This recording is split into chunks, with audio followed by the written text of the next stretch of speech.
What's going on, everybody? Welcome back to the Art of War. We have a super exciting Codex review, as it is the Drukhari Codex, brand spanking new, and I am joined by Archon Skari himself, the Lord of Kamara. Why, hello everyone. I'm really excited. Finally, we get a Codex. Last but not least. Last but not least, you will remember us. Oh yeah, and they are raiding all over the place in this book, so we're going to dive into the entire Codex here. We're going to go into the Datasheets, into the detachments, talk about what we think is most competitive and why, and then coming up soon, there'll also be a tier list that you can look forward to. Skari and I will also be doing that. So all the analysis for the Drukhari Codex, this is going to be your place to check it out, as well as Archon Skari's own channel, Scardcast. Of course, Art of War is my fam, but Scardcast is my fam. Exactly. So plenty of great places to check out Drukhari content as everybody starts to get their feet wet with this new book. And if you are joining us here, please do give us a like, subscribe to the channel, and tell your friends about us. All of that massively helps us grow. If you're excited to see Skari in the studio here, please do let us know in the comments. We'd love to hear your positivity and also how you're feeling about the Codex in general. We're going to be reading those comments, and hopefully you're as excited about it as we are. Now, if you want to see more content from us, check out The Worm at theworm.vhx.tv. There's a link in the description, and in there you can do a 3-day free trial. You can get access to multiple battle reports. We're going to have Skari here playing a bunch of different games against some top-level armies. So if you want to check that out, Drukhari up against some very good armies, check out The Worm right now, and also join our Discord community with that awesome Drukhari chat, where Mr. Skari hangs out all the time. All the time. It's a very... He's sleepless. He's just in there. I don't sleep. But the Discord community actually is very good for the Drukhari chat. So check it out. Make sure that you check all the links down below. Thank you so much to Games Workshop for allowing us to review this Codex. We're really excited to dive into it and all the different rules, and we just appreciate their support in allowing us to give you this full, in-depth review of the new Codex and all the exciting rules in it. So thank you. All right, let's go ahead and without further ado and dive into the Codex itself, starting off with the Army Rule. The Army Rule. So the Army Rule is called Power from Pain. Now, it has changed a little bit from the index version of the Power from Pain, but in the book itself, you get pain abilities. So all Drukhari units have pain ability. Now, that's tagged with the word pain, so it'll be a little thing on the data sheet that says pain.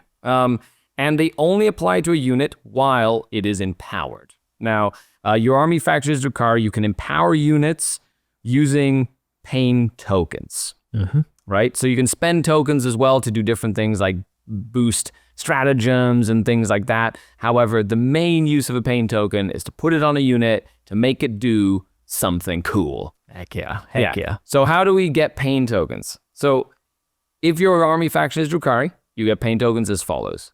You get 1 at the start of your command phase. You get 1 for each enemy unit that is destroyed. But you don't even have to destroy it. It's just, could be dies by explosion or something like that, or hazard itself to death. So that's one way. And then for each failed battle shock test, you also get, the opponent takes, you also get a pain token. So those are the main ways to get pain tokens. We'll see there are different ways to get pain tokens by like existing, if you're a Haemonculus, for example. We'll get to that in a second. Yeah, it's really nice that they added the your command phase just so that there's a consistency factor. In case in the early game, if it's very quiet, not a lot happening, you can still stack up a handful. It is, and it also means you don't start with like, well, detachments aside, you don't tend to start with a stack of them. Yes. Right? Which you can. We'll get to that. However, it does mean that it builds into a bit of a build-up where you're sort of like getting as many pain tokens as you can to then unlock your mega combo on your go turn. You're like, go turn, I have the pain tokens I need them to be used on all these different units, and then you just stack them on all the stuff you need to like do a hammer blow when you need it, which I think is a very flavorful way of doing it. Yeah, absolutely. Yeah, it also gives me a lot of control as a Drukhari player. So I'm not like, oh, I play against Custodes and they've got Wardens or like 5 big knights and like, I've run out of paint tokens. You know, like at least I have a way to use my rule. Now, empowered through pain. So each pain ability will state when you can use the pain token to empower the unit.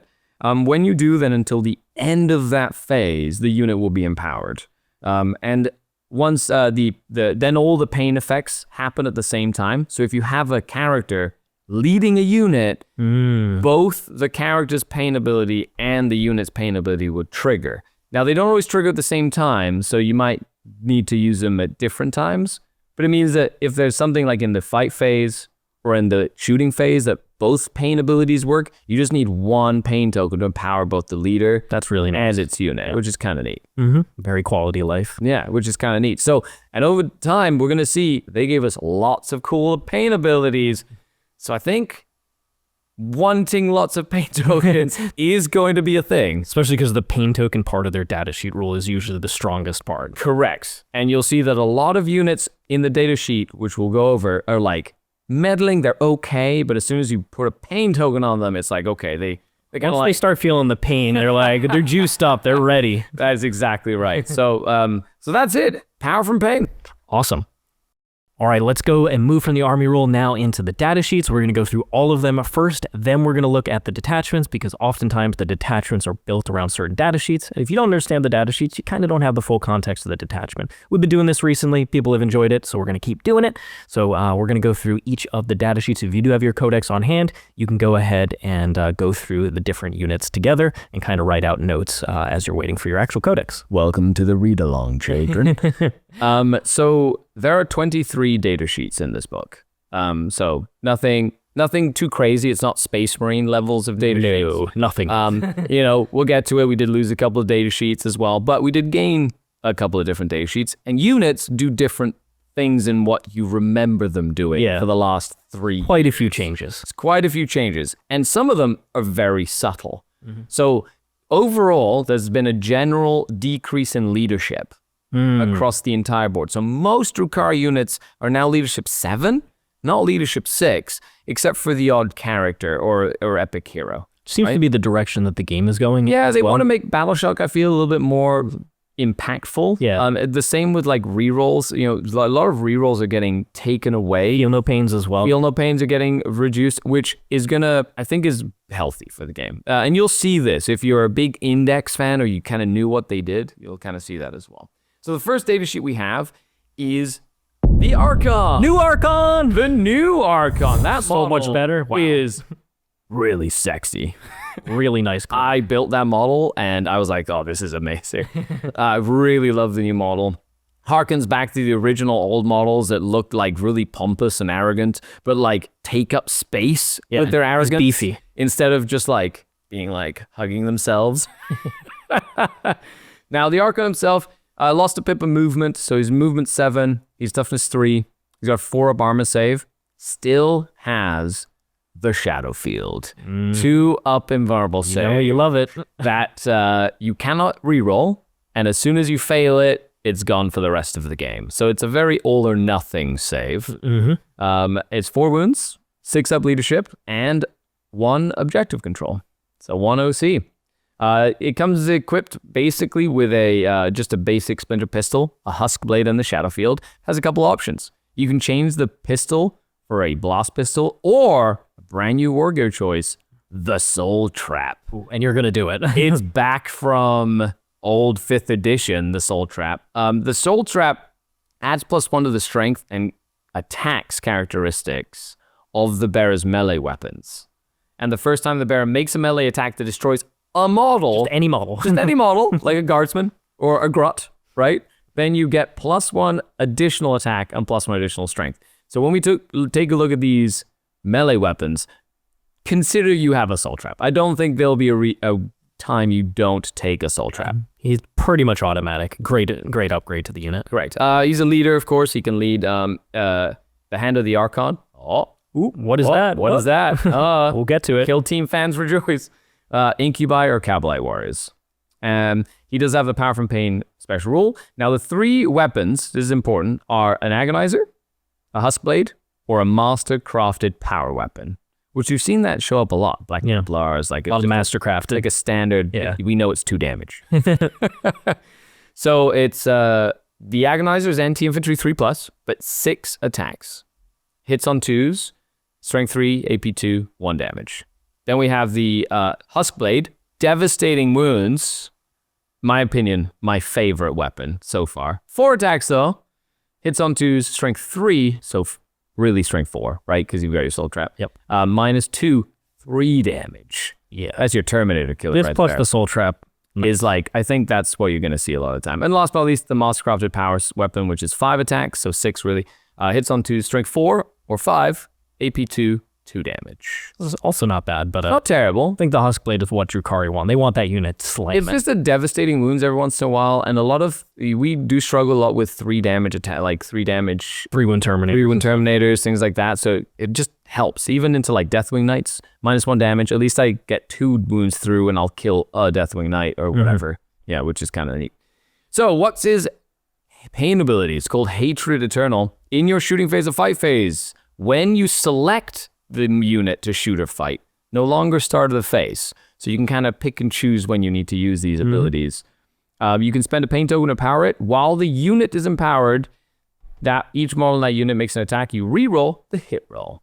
Perfect. There's your original pain token mechanic. Archon still gets it. Put a pain token on them, full rerolls to hit for their unit. And it's when his unit is empowered, correct? Correct. So it's for the entire unit, not just him. Exactly. Which is really cool. Yeah, so whether it's Incubi, and it's really nice, the Incubi were added to his datasheet as a leader choice during the index days, but it wasn't in the original index, so it's nice that they kept that. Yeah, they kept it. It makes sense. Yeah. Like, the Incubi are bodyguards to the Archon, and like lore-wise it makes sense, but also, we'll see, they kind of tweaked Incubi a little bit, but keeping those reroll hit rolls is a good thing, in my opinion. Now, the Archon got interesting because it has 2 new abilities that are different. Like, they changed the data sheet. Yeah. Right? So you've got Overlord. Once per battle, at the start of any phase, you can select a friendly Drukhari unit within 12 and remove Battle Shock from them. Which is not bad. It's something we see in a lot of characters for each book. It's actually something that personally I'd love, like into like a Tyranid matchup or something where they're like Shadow the Warp on everything. And you're like, I really need to, I really need to try and take this out, or an Abominant or something that comes up and goes, Battle Shock test or whatever, you know? It's like, okay. I'm like, no, they're going to not be Battle Shock. I need my points, please. And last but not least, Devious Mastermind. So once per battle round, 1 model from your army can use it. When it's targeted with stratagem, it's -1 CP on all the stratagems used on their unit. Pretty solid. Archon stonks up. Stonks way up. Yeah. Like, it's really good. However, no Vectora. No, but it hasn't it's not gone though. Yeah, it's somewhere else. It is. Let's find out where. Next we have Lady Malys. Whoa, brand new model. Brand new model. Was originally featured in the 5th edition Dark Eldar Codex back in the day. The leader of the Poison Tongue Cabal, and she's back and has a lot of the rules from back then. And I'm just, and the model is just excellent. Absolutely love it. I painted it so quickly before I came to film. I was like, I need to have this model. It's going to be on the table. It is going to be on the table. So she has basic Drukhari character stat line. So the same essentially as the Archon, except 5 wounds instead of 4, and doesn't have a shadow field. Has a 4+ invulnerable save instead. Nice. However, she does make up for this with a 5+ feel no pain, which I think is really good. Now, it helps because her weapon is hazardous, which we will get to. But she can lead a Hand of the Archon, Incubi, and Kabalite Warriors the same as a regular Archon, which is really, really cool. So her weapons are the Lady's Blade. So the Lady's Blade is a devastating wound husk blade, essentially. It is also hazardous. So it can get a little dangerous. But it's 6 attacks, hits on 2s, strength 5, AP 3 damage. So it's a souped up. It's like a soul trapped. It's literally a soul trapped, a full soul trapped husk blade is what it is. Yep. Literally. And then we have extra attacks. She has a razor fan that she uses to fight you. 6 attacks as well. Hits on 2s, just strength 3, AP 0/1 damage. So she has 12 attacks. She does not mess around. She does not mess around. That's pretty cool. Now, what are her rules? Her pain rule is Archon of the Poisoned Tongue.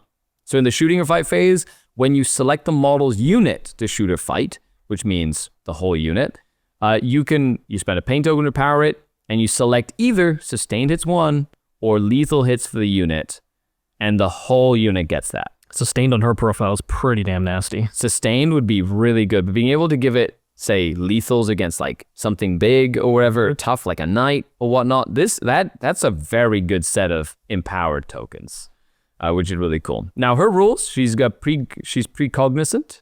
So if you include this model, she doesn't even have to be on the battlefield. After you've deployed your armies before rolling to go first, you can pick 3 units, 3 Drukhari units, and redeploy them or put them back in strategic reserve. This is very powerful. I don't know why they gave me more power, but they did. They needed to power you up. They did. It just means you can do stuff like put Mandrakes in the midboard in that initial like infiltration off, and then just remove them so you don't have to sacrifice any of your pieces. It means that you can, see where your opponent deploys if they out-deploy you, for example, and then just move all your anti-tank onto one side, or if they had a sneaky like infiltration or something, or a scout unit that you were waiting for, and now it's going to attack your vulnerable Scourge unit, you can just kind of move them aside. Very strong. And then she has Mind Like a Steel Trap. It's a 12-inch aura. It's Vectora. Yep. So she's Lord of Discord, and increasing stratagem cost is incredibly potent against certain archetypes. If they have an Armor of Contempt or any sort of defensive strat, she goes in there. She's going to neuter their ability to stack those, as well as she's just a very good defensive piece against aggressive armies. Yeah, she's got a good punchy. She's a very utilitarian piece. So not only does she work at a macro level with the army, helping the whole army, she also has very like localized like resource management and allocation shenanigans that can really throw an opponent off if they're trying to save to use a fight on death or a smoke or or anything like that, or a heroic intervention, or she's very, very good. I think you're going to be seeing her in pretty much every list. All three rules are amazing. Her and the Archon are fantastic so far. Yeah, so far so good. And now we move on to the Hand of the Archon, a kill team set that finally got rules in our codex. I guess they felt bad for taking away our beautiful court. And they have the Hand. It's actually really good. I like the Hand. And you get some really cool esoteric units. Essentially, think Kabalite Warrior Squad with cool stuff. Yeah, it's kind of like the Trueborn back in Ryan's edition. Correct. Except lore-wise, they're like agents of the Archon or whatever. It's cool. Sure, awesome. So basic Kabalite stats, which we'll get to in a second, but they move 7 inches. They're T3, they have a 4 safe, only 1 wound. The leadership 7, as we've seen, only 1 objective control, and they have a 6-up invul. Like most units in this army at least have a 6-up invul, and they're kind of handy. However, they do have a couple of cool rules. They scout 7, and their rule is called Archon's Retinue. So when they have a leader, the leader also gets scout. So even if you put an Archon or Malys in the unit, they just get scout 7. Yep, which means if they're in the transport together, they just all move up. They just all move up. It's also really handy that way as well.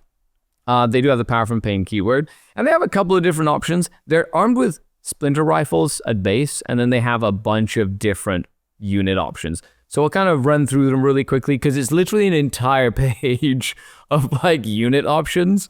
But you have the Arc Cyberite, which is just the unit sergeant that can have a power weapon.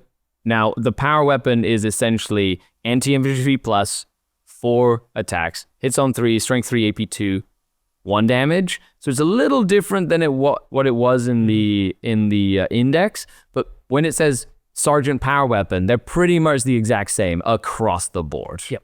Right?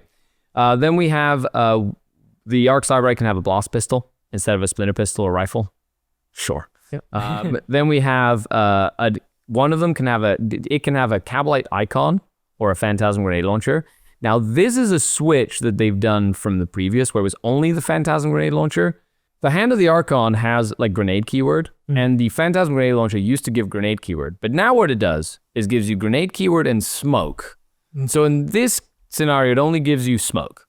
Since you already have grenades. Grenades.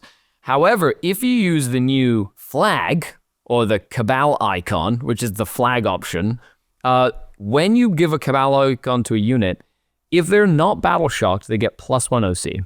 Yep, which is standard across the game for those type of banners, and that's pretty fantastic. Yeah. Then we have 1 can have a blaster or shredder, 1 can have a dark lance or splinter cannon. So shredder is like a torrent weapon that's strength 6, AP 0, it's 18 inches. The blaster is a 18-inch strength 8 AP 4 D6 +1. It's like a mini last cannon, essentially. And then the dark lance is your last cannon +1.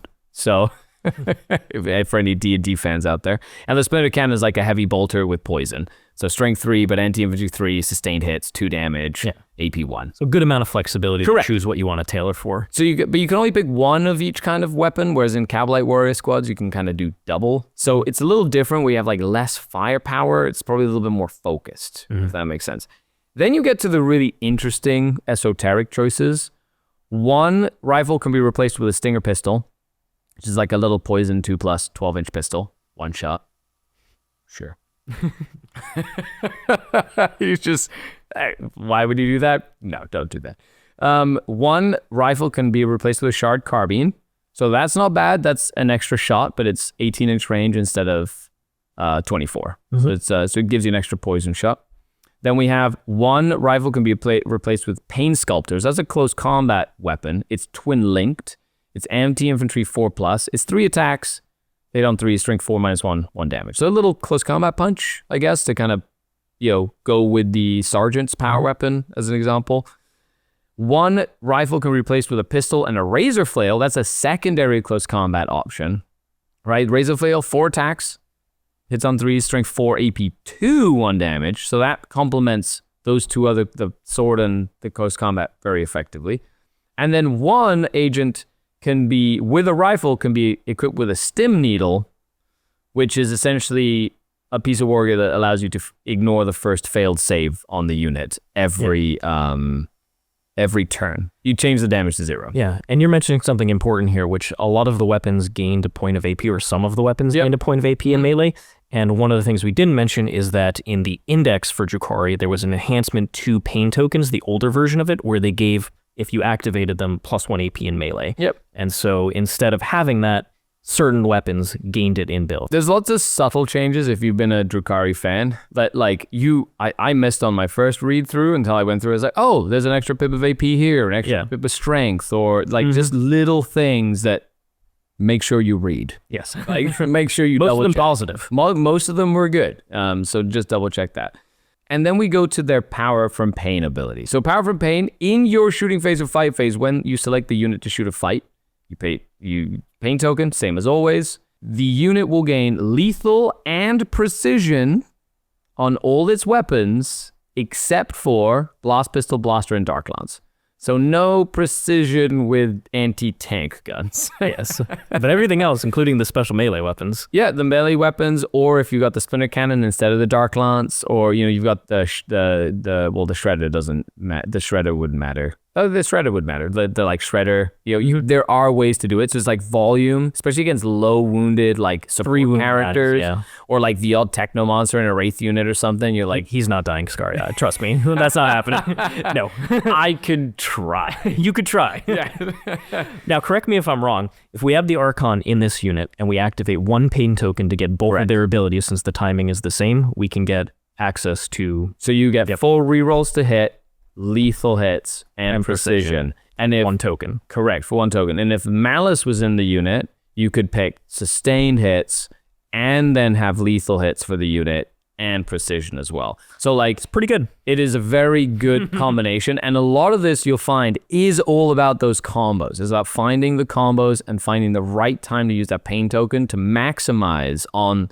the potential damage output of the unit to really see what the codex is made of. Because if you had to spend 2 per, the character plus the unit, that'd be a lot to try and build up to. But 1 for each of these activations, you can definitely get to that. 100%. Now, they have one more rule called the Archon's Will. So at the start of the first battle round, so after you know who goes first or second, right, you select one objective marker, and then until the end of the battle, while this unit is within range of that marker, unless it's battle shocked, they get a 5-up invulnerable save, and they get +1 OC. So possibly OC3. So possibly OC3 with a little banner, but it also means you could do it on your home objective or your opponent's. Like, it's not one in no man's land, it's just an objective, which I think is kind of cool. Yeah, it's very, very cute. Yeah. I wish I could split them into Venom, though. Right now, they're stuck at 10. It's a lot of OC, though. It is, yeah. Oh, you better watch out. Moving on to some of the close combat data sheets, we have Drazhar, the Master of Blade. Drazhar, he did change a little bit in the codex. He's still sort of like very killy, but he has changed. Yeah, so he's movement 7, T3. He still kept his 2-up armor, his 4-up invul save. Still has 5 wounds. He is one of the leadership 6 characters, and he's just OC1. Now, he does have leader. He joins, guess? Wow, Incubi? Incubi. Crazy. Well done. 10 points for Richard Siegler. And he does have the Power from Pain ability, of course. He does have the Blades for Hire keyword, and that's going to be relevant in one of the detachments that we'll see. So it's important to note, some of these have Blades for Hire, some have Cabal, some have Witch Cult, some have Coven, and some of these detachments are very specifically geared for certain units. And so we'll see like what cool things they can do with stuff like that. Now, he kept his Executioner Demiclaves, but they did change a little bit. So they both have devastating wounds now. Before it was only the Strike that had devastating wounds. Now both have it. And they both gained attacks for no reason. It was for a reason. He's killing. He's chopping. Yes, for every reason. All of the death.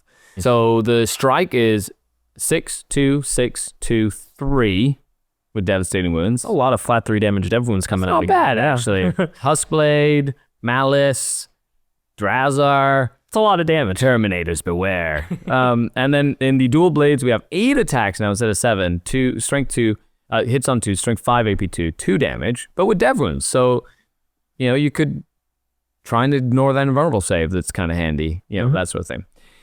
Now, his ability is the Master of Blades. It's a pain ability. So in the fight phase, when you select this models unit to fight, you spend a pain token. So once again, we're noticing that trend. You get to choose when you want to use it. Awesome.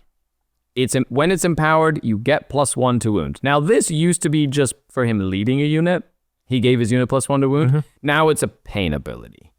Okay. But I hope they made up for it in the data sheet. So we'll see. He does have Onslaught. So while he's leading a unit, you get Pilot and Consolidate 6 inches with your Incubi, which, it's okay. It's really good to get back into the Venom. Yeah, for sure. So you get back, you can go past the objective, go back towards the objective, and then hop into the Venom that's behind the wall. Or go tag something, it's... Yeah, hit an extra unit. Or if you clear the first unit. Correct, do a cascading combat, kill it with Wyches, and then pile in 6 to something behind the screen, and then kill that thing. Yeah. So there's high-level plays, but Correct. It's not going to come up every time. Correct, which it's nice to have. And then Silent Executioner. So each time this model... So just Drazhar makes an attack that targets a unit that is below starting strength. You can just re-roll the hit roll. Below starting strength, that's not too bad. Just take a wound. Yep, do a little bit of shooting. That's it. And if they're below half strength, you just re-roll all wound rolls. Now, I'll tell you right now, one of the best ways I've used Drazhar is I shoot a knight, bring the knight down to a manageable number of wounds, and then Incubi go in to finish knight. This makes that almost a guarantee now. Yep. Especially with devastating wounds. Now, he did lose Twin Linked on the dual blades, so you don't get that Twin Link, but it just means you get it on the big strikes as well when you're trying to get that 3 damage dev wound through. Yeah, for sure. Yeah, I'm excited. He's nasty. he's still a killer. Let's talk about the Incubi. Drazhar loves to go with his best pals, and they have the basic Drukhari datasheet, except they have a 3-up save. Instead of a 4-up save, and they're leadership 6, not 7, so they're higher leadership, but they do have a 5-up invul. Yes. Yeah. Nice little bit of extra durability, and they are Blades for Hire, of course. Similar to Aspect Warriors. I wonder why. Yeah. So they have Power from Pain. The keywords, they're also Blade for Hire, so keep that in mind. They're armed with claves. Except for the Sergeant, which is can be armed with a Demiclave. I don't know why you would ever not take the Demiclave. But the claves are essentially 3 attacks, hit on 3, strength 5. Strength 5. Strength 5. It went up a strength. That's very big. AP 2, 2 damage. It's crazy how much of a difference that strength 5 does in a lot of situations. And then the Demiclave is either a single or dual. Single is 4 attacks now, so the Sergeant got an attack extra instead of being the exact same as everybody around him, which is nice. Strength 5, AP 2, 2 damage. Or the dual blade, which is 6 attacks. Only strength 4, 2, minus 2, 1. So you get 2 more attacks, but you lose a damage and you lose... Yeah. If you're trying to finish off a trash thing, you'll... Sure. Or if there's something with 1 wound left and you just want to put a lot of... a little extra on it or whatever. It makes sense. As for War Gear abilities, they have shrine tokens now. So shocking. So for every 5 models in the unit, you get a shrine token, and you can substitute a hit, a wound roll, only for the Incubi though, not for Drazhar. Sounds a reasonable thing. A reasonable thing. Yes. I think they should fix a non-reasonable thing that's out there in the game somewhere. Said every person who played against Eldar ever. So they can just switch. It's nice. I actually painted mine for the first time in 10 years. And they do have Power from Pain, of course. Their rule is Decapitating Strike for their Pain ability. So in the fight phase, when you select the unit to fight, spend a Pain token. While you empower the unit, each time a model in this unit makes an attack that targets an infantry unit, they just gain devastating wounds. So them plus Drazhar, that's a nasty package. Not bad for the +1 to wound, or just with an Archon. That full reroll to hit means you're going to get more hits through, means you're going to get more devastating wounds, or with Malys, sustained hits with like a bunch of attacks too. Now let's take a look at their rule called Tormentors. So at the start of the fight phase, each enemy unit in engagement range has to take a Battle Shock test. Battle Shock mechanics are like, they sometimes happen, they sometimes don't. However, if they're fighting a unit that is Battle Shocked, they just get +1 to hit. That I really like. Yeah. Because going from hitting on 3s on 2s, when you're not have an Archon in the unit, then you're running like Drazhar, and then we'll see in Detachment like Reaper's Wager, where you get reroll 1s to hit or something. Oh, yes. Very exciting. So yeah, Incubi, seeming very good as well. Yeah, would you take Incubi in your Dark Eldar army? 100%. There you go. Especially with Drazhar. Yeah, because they're punchy. Let's take a look at the Kabalite Warriors, so the basic grunts of the Drukhari Cabals. Very similar to the core of the Archon. They essentially have all the same stats except for their OC2. Yep. So they're nice battle line. They have battle line, they're Cabal. They do not have the grenade keyword though, but they can gain it with their Phantasm Grenade Launcher. Now, key differences between this and the core of the Archon, or the court, or the hand of the Archon, sorry, is their pain ability and their unit choices. So they can take both heavy weapons, both special weapons, and don't have any of the cool little needle gear or the close combat weapons, except for the Cyberite, the Sergeant, that can take the power weapon that we've talked about, which is just anti-infantry 3+, it's only 3 attacks, and AP 2. Yeah. Just a little bit, but just a little bit. Nothing too crazy. So their special rule is Sadistic Raiders, their pain ability. So in your shooting phase or fight phase, when you select the unit to fight, you can empower the unit, and when you do, you get reroll 1s to wound. Not bad, not bad. However, if your opponent is on an objective, you get full rerolls to wound. Sounds like the Archon likes to be in some Kabalites again. Yeah, reroll hits, reroll wounds with Kabalites, which is, as long as they're on an objective or whatever, it's very similar to what it was before. It's quite powerful. It can be kind of handy, say with Malys as well, if you have like sustained hits in the unit. If you get some 6s, it just means those wound rolls will be more effective. Makes Kabalites quite useful. Now, I do like the Kabalite icon for the +1 OC. So they makes each of the models OC3. Yeah, it's kind of crazy. Which is really cool. Like, you're going to be splitting them in Venoms a lot of the time. But if you have like a big brick of 10, that's 30 OC. Take that, Deathcore Krieg with Even an order. 15 is amazing to have. Yeah, just being able to like contest a Norn on an objective. Like, just finally, I can contest a Norn on an objective and don't have to kill it. And then with the Phantasm Grenade Launcher, they get smoke and grenades. So you can do the grenade thing if you want, or you could, and the smoke, just be like -1 to hit whenever I want and benefit of cover, which is not bad with a 4-up save unit. If you just getting shot by trash guns, you get a 3-up save in the open. Yep, pretty decent. Also, Kabalite Warriors still kept their sticky objectives. So if they hold an objective marker at the end of the command phase, you do get to sticky it. However, it doesn't work in transports anymore automatically. When we talk about the Raider and Venom, we'll talk a little bit more about that. But other than that, they're the workhorses. You're going to see Kabalites in a lot of lists. 2 more of my favorite units, Lelith Hesperax and the Wyches coming up. Now, Lilith was an absolute murder machine, and I don't expect that change too much. They made her better. Yeah. In my opinion. They gave her basically all the things she had before. Movement 8, still all the toughness 3, 6-up save, but 4-up invul, except for once per game. 4 wounds, 6-up leadership, and 1 OC. And she has fights first, same as she did before. Like, she just goes around just stabbing things. And then her blades, like where she lies is her ability to just kill infantry, so good. And they just added a rule to her weapon that I read and made me giggle. So her Lilith's blades are 8 attacks, they hit on 2s, they're strength 3, but they're anti-infantry 2+. They're AP 2, 1 damage, so not terrible. They are sustained hits 2. Yep. They're precision now. Sure. Amazing. Why not? She wants to kill that character. She does. It makes sense. But before I had to spend a CP for that, and now I don't, which is excellent. Now I'll kill that techno monster because he's infantry in that big unit. Lelith will get him. Yeah, Lelith will get him. And then I'll give you that back one. to life. No. So she can just join Wyches. She has 2 abilities and then her pain ability. So Blur of Blades. So she has fights first. Her and her unit have fights first. And Thrilling Spectacle. So once per battle at the start of the fight phase, so you have to do this like, you have to kind of commit to it in the fight phase. You can make her attacks go up to 12, and then her invul save goes to a 3+ for that fight phase. So she just gets souped up for one fight phase and just goes absolute ham. Disgusting. With 12 attacks. Now, she doesn't have the rerolls to hit that she did from the pain tokens. You can't really fish for those sustains anymore. Yeah. Like in Reaper's Wager, sure, you get like rerolls, or we'll see the detachments will change that. However, you roll a couple of 6s, instead of 12, she'll do 16 hits or whatever. And then an anti-2+. You're just... And then anti-2+, which is good.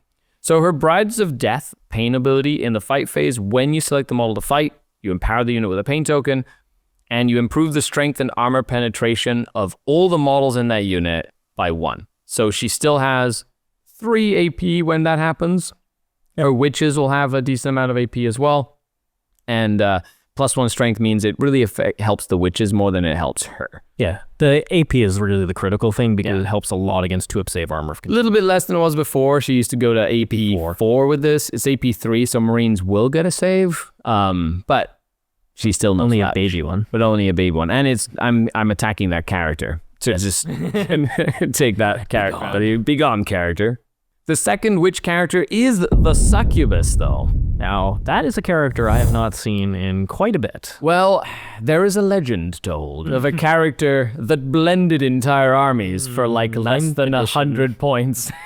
2 of them. There were 2 of them. There were 2 of them. There were shadows that just tabled you. And never again. That was a lot to live up to be fair. That is also very... What does the new one do? So she moves the same as a witch, so 8 T3, 6 up save. She has a 4-up invul all the time, 4 wounds. She is leadership 7 though, so one of the few characters that actually has lower leadership than the rest of the army, and she's only OC 1. Now her ability, her weapon is the Archite Glaive and Agonizer. She did lose the ability to take a pistol, so you can no longer kit bash Succubus to have a blast pistol or splinter pistol. It is what it is. I have them all magnetized, which makes me sad, but I can't do that anymore. Now, they are 7 attacks. They hit on 2s, strength 3, AP 2, 1 damage. So they went up in attack. They're anti-infantry 3+, and they just added precision. So she's good to go hunt like little 3-wounded support characters that might be tucked into units and things like that, or the odd like infantry commander in like a command squad of like a guard squad or something like that. Yeah. But she's definitely not, she's only 1 damage. Like there are detachment rules and like upgrades you can kind of buffer with, but it's okay. Yeah. And then in her pain abilities and abilities are pretty simple. She has Storm of Blades while she's leading a unit. Models in that unit just have sustained hits 1. So it's very solid. Yeah, and it's melee weapons, not pistols. Just like little melee weapons. And then Bloody Spectacle. So every time you attack a unit that has the character keyword, you will just get 4 rerolls to hit and wound with the Succubus. So her low level of attacks with precision will be very good at doing the exact thing you kind of need her to do. Yeah. But if she does kill a character, you do gain a CP. Okay. So it's like a CP generation, and she's relatively inexpensive to take as a character. Her pain ability is Lithe Agility. So in the movement phase, when you select her unit to move, you can spend a pain token, or in the charge phase, when you select her unit to charge, you use a pain token, and you can either re-roll the advance roll or re-roll the charge roll. Okay. So that's like the old pain token ability just in those phases, but kind of tucked into this one unit.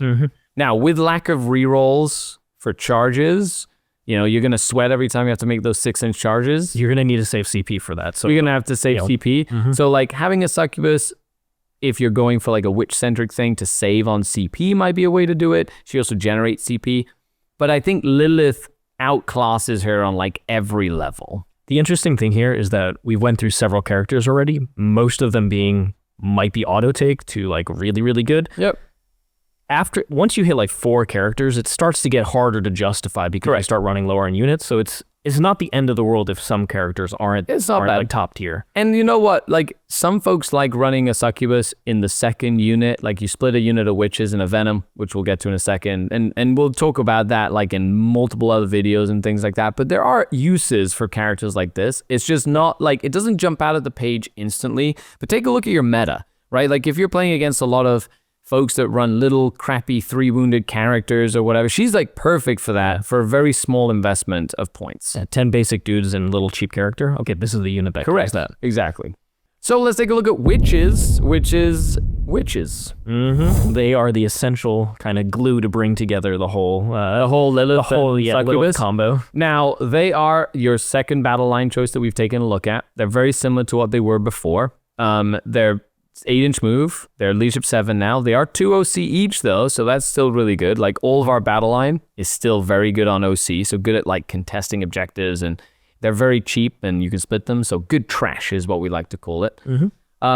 Now, Witches are gladiators, and they brought back the gladiatorial weapons, finally, which I really like. It's a small thing, but it makes me feel happy. It feels like a lot of older flavor from Drukhari finally came back in the Codex. You know, and it's in the kit. Like you can build them, so it's nice that they gave them rules. Thank you, James Workshop.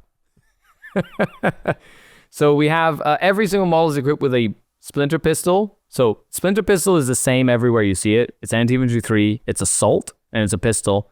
It's strength 2, AP 0, 1 damage, and hits on 3s, usually.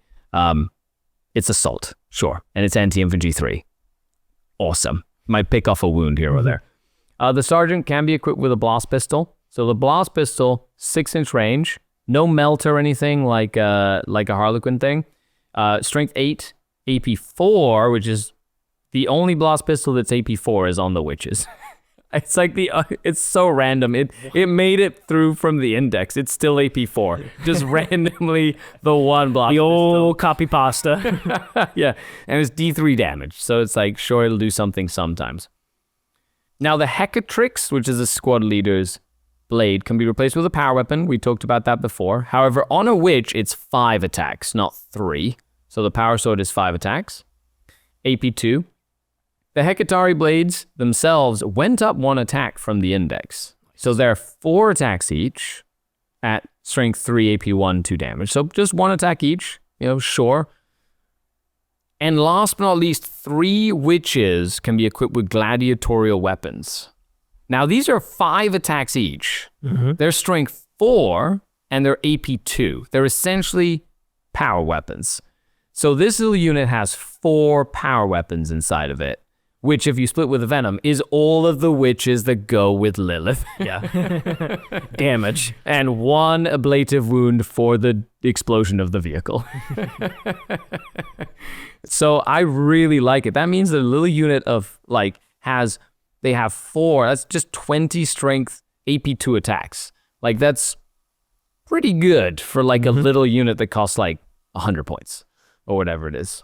Let's take a look at their rules. No escape is their basic rule they've had for forever. So whenever you fall back from a Witch unit, if you are not a vehicle or monster, you have to take a desperate escape test.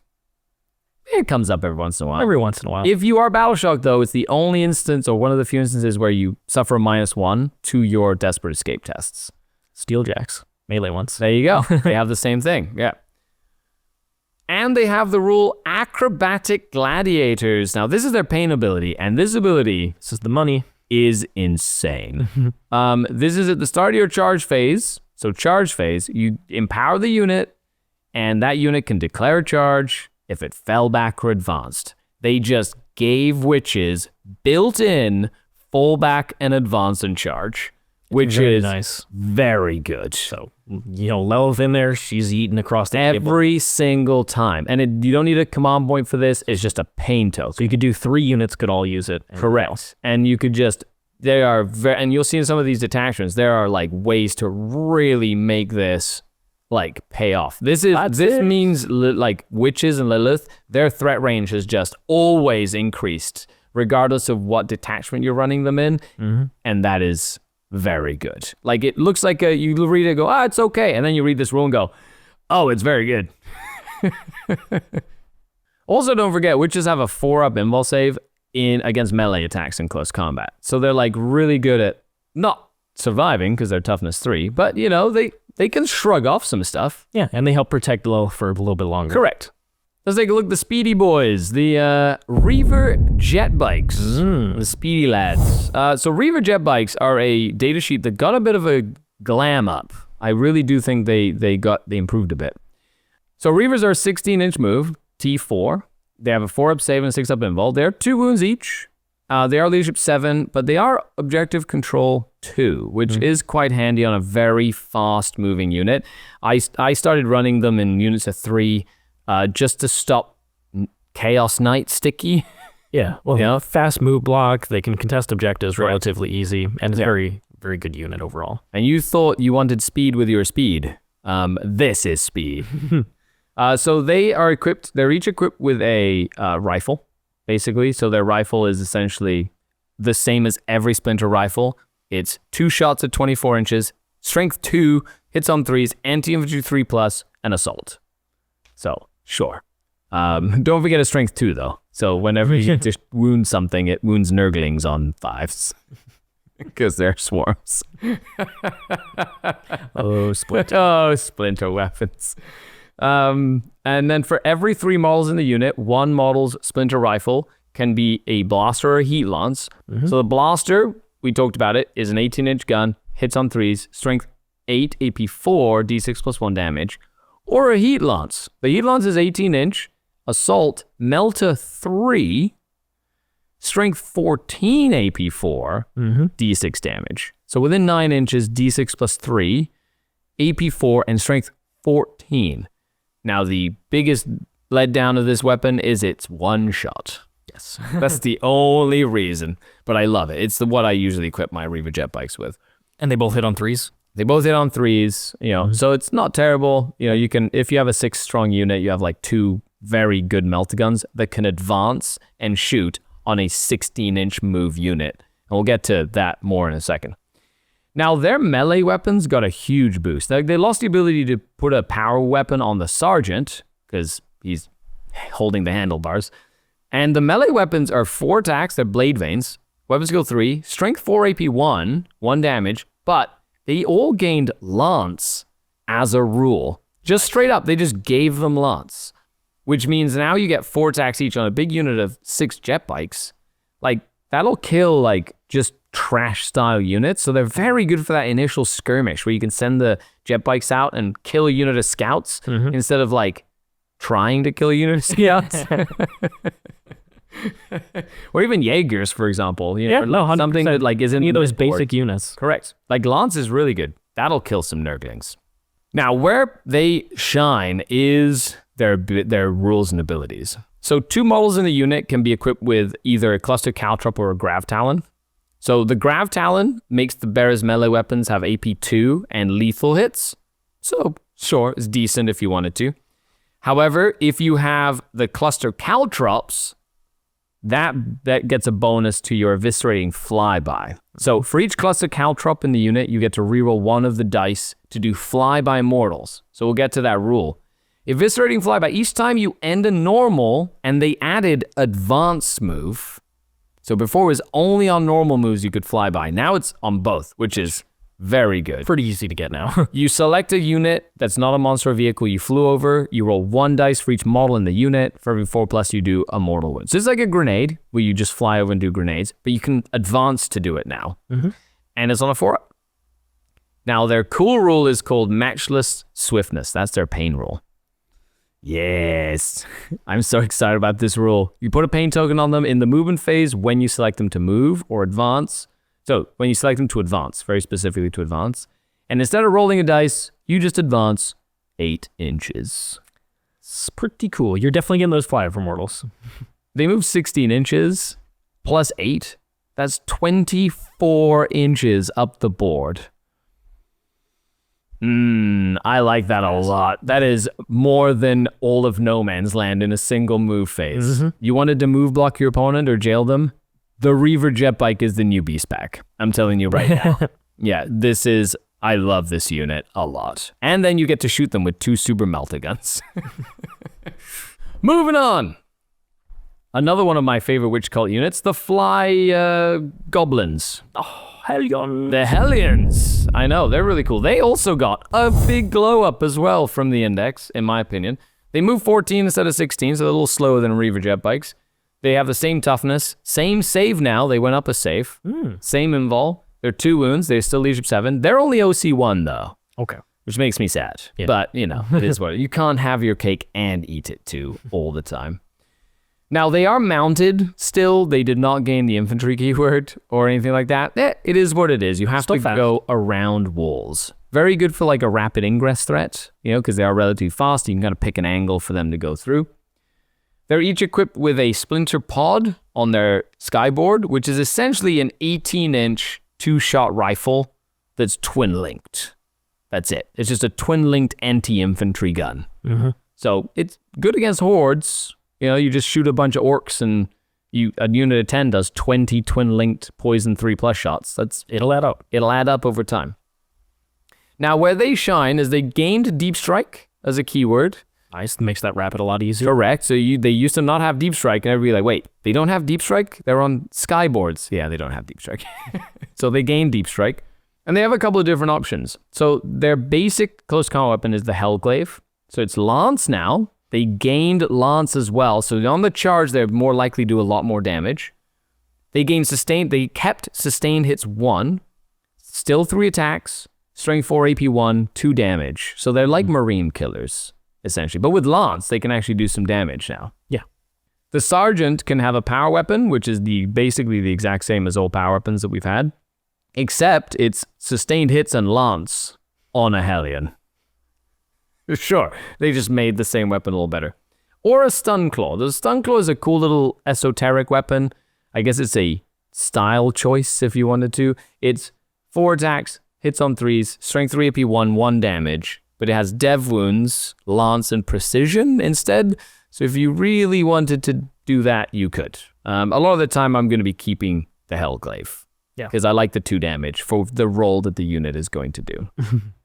Now, the Heliarch can be equipped with a Phantasm Grenade Launcher, which, as we saw, gives you grenades and smoke, which is still really good, especially on a unit that is just going to be flying around and is in infantry. I love grenades. It's one of my favorite stratagems in the game. And it's free. They don't have another choice, so just put that It's just going on. Just do it. The Pain ability is called Battlefield Butchery. So in the fight phase, when you select a unit to fight, you spend a pain token to power them. And while empowered, they just get +1 attack and +1 strength. That's a very good pain ability. That is a very good pain ability when you have Lance on top of that. So you have Lance, 4 attacks each, and strength 5, AP 1, 2 damage. I feel like they're going to skirmish quite well against like little 5-man intercessor units and that style of unit. Yeah. Just go in and kill it. Instead of bouncing like they used to. Bouncing hard. Yeah, just get absolutely destroyed by 50,000 bolter shots. They also gained a really cool datasheet ability called Skyboard Evasion. Now, before they had fullback shoot and charge, right? But they didn't survive long enough to use it. Now, they have a reactive move of D6 inches. You get within 9 inches of them. With a normal move, fullback or advance, you can just reactive move the skyboards D6 inches, get them away, skirt cover, go fight something, be like a little exposed, and then use that reactive move to try and get behind line of sight blocker. I really like that. It's more of a technical skirmishing piece, and I think that rule really enhances that ability for them. Very nice, yeah. Or if your opponent steps up and you're like, ooh, you're going to try and attack this area, cool, I'm going to use the reactive to move block you. Yep, exactly. They're handy. I like them.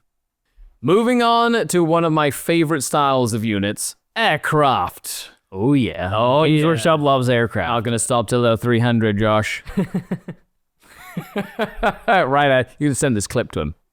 We are going to send that. Yeah, do it. So we have 2 aircraft. Now, aircraft, it's not something you've seen a lot in 10th edition 40k. Like, there's the odd aircraft that's been very good. And the Drukhari Codex has one very good one and one that's not so good. It's okay. You know, you take it if you want to have fun, right? So the Razorwing Jetfighter is the fun one. So like all aircraft, they move 20 plus, toughness 8, force, like just regular save, 6 up invul, 10 wounds in the leadership 7 with 0 OC. Yeah, not super durable. Has a couple of dark lances or a couple of disintegrator cannons, which they did change the profile of the disintegrator cannon. Instead of strength 5 AP1, it's now strength 6 AP2, I believe. That is... No, AP3. Strength 6 AP3, 2 damage. That's a fairly significant upgrade for it's not bad. Profiles, you know, but it's 3 attacks each, like a cool, it's like a fancy killier heavy bolter. the problem is that it overlaps with a lot of the combat profiles that are already designed to murder those targets. Correct. You know, and you need to crack open transports, which is why you need the dark lances, so you can get to the juicy inside, so Drazhar can go punch them. So the Razorwing Jetfighter has some missiles. So he's got like a blast missile that is strength 6 AP1, 2 damage. It's D6 shots. It's got the anti-infantry 2+ missile, the neurotoxin missile, the necrotoxin missile, sorry, which is strength 2, but it's D6 plus 3 blast. And then the strength 7 AP2 D6 blast missile, they gained an AP on that one, but it's only 1 damage. Okay, sure. It has a twin rifle, so twin-linked little rifle, and can have a splinter cannon instead of the twin-linked rifle. Now, the cool thing about the Razorwing is it has the ground attack craft rules, so if it's shooting at something that doesn't have fly, you just get +1 to hit. Help like with the lack of rerolls. Correct. So it hits on 2s. It's okay. It is what it is. It is deadly, demise D3. Has stealth, though. These are the only aircraft that have stealth. Pretty rare. It's rare on an aircraft nowadays. And its power from pain ability called Nowhere to Run. So if you did take it, you take it because you want to like use this power from pain ability. Sure. In your shooting phase, when you select this unit to shoot, you empower the unit. While empowered, after you've shot, you pick a non-monster, non-vehicle. Man, this is such a paragraph. Non-vehicle unit, and you basically pin them. So -2 move, -2 charge. So you can slow units down by pinning them down. I want to kill them with charging them, Skari. That's right. Sure. It really helps if you're fighting Thunderwolves. Sure. I still want to kill them. I know.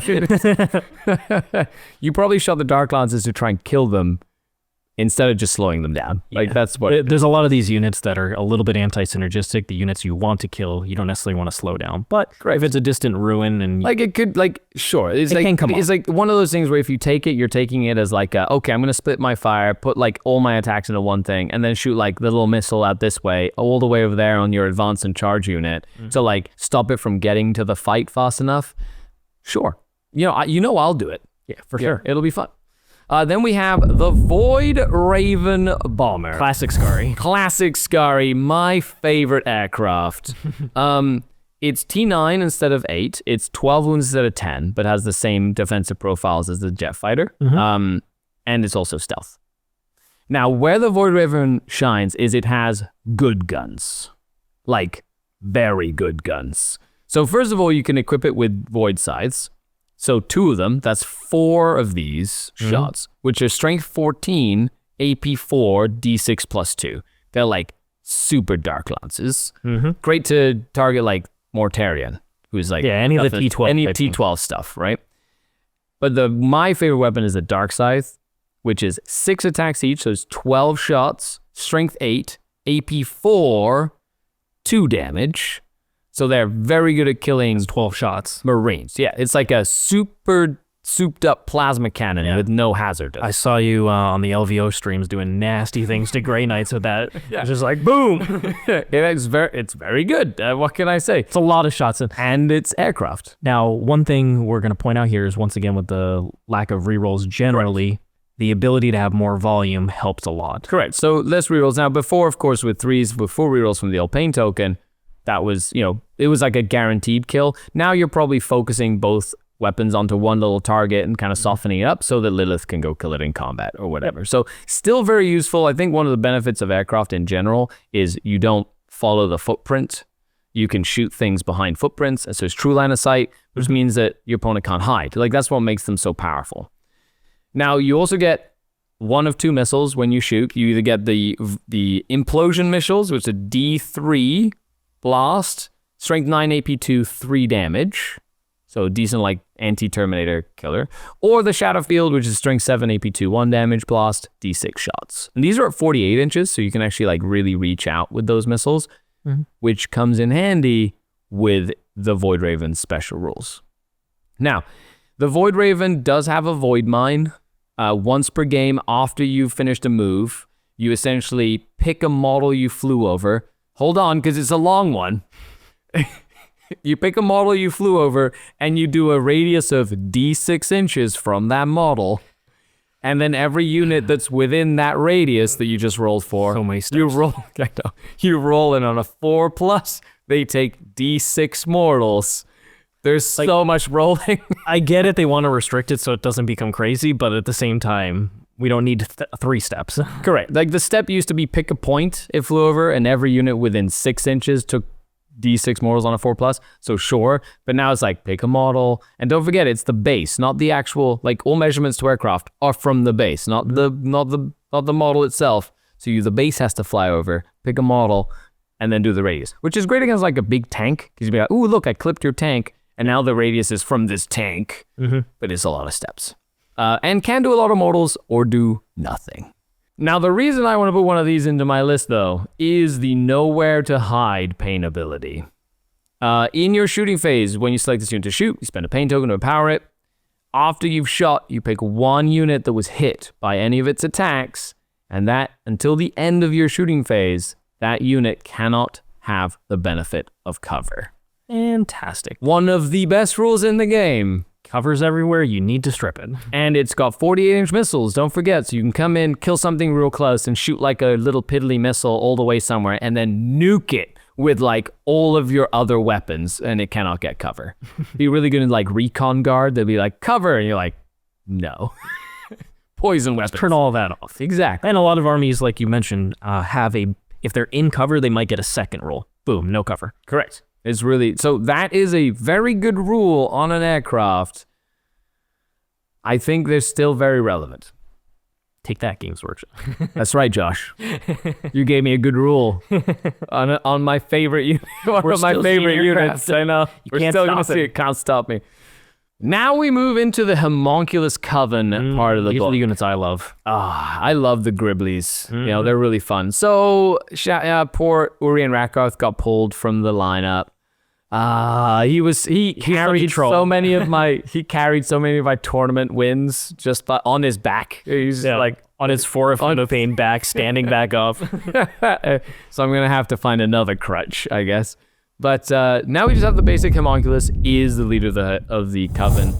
The Haemonculus, though, very good rules for what we need in the actual codex. So not just detachment based. I think the Haemonculus itself is going to be a very good addition to any Drukhari army. But your movement 7 T4, right, has a 5-up save and a 6-up invul. 5 wounds with a leadership 7 and OC 1. So still a leadership 7. So not the best leadership. Does have a feel no pain though, and can lead Wracks, which is the note to self. They also took grotesques out of the book, which makes me sad because I loved converting all my grotesques. But still use them in Legends. Go Crusade games. So then we have a Stinger pistol. So it's anti-infantry 2 plus pistol precision. So it's a 12-inch precision pistol that hits on 2s. It's strength 2, AP 1, D3 damage. So can do a little bit of damage to like a random character. And in melee, he has his Haemonculus tools and scissor hands, which are anti-infantry 2 plus, also precision. Now these haven't changed from the index, and they're very good. It's 5 attacks to hit on 2s, strength 3, AP 1. D3 damage. That's like the most random, like, I will kill your character you've ever seen. Yeah. Just like, oh, is that like a Chaos Lord? Poke. Just dead. Yeah, it's very good. So let's take a look at his rules. So first of all, he's got Fear Incarnate. This is a bit of a boost from what we saw in the index. It's a 6-inch aura. So whenever enemy units within 6 inches of that model, you're -1 leadership.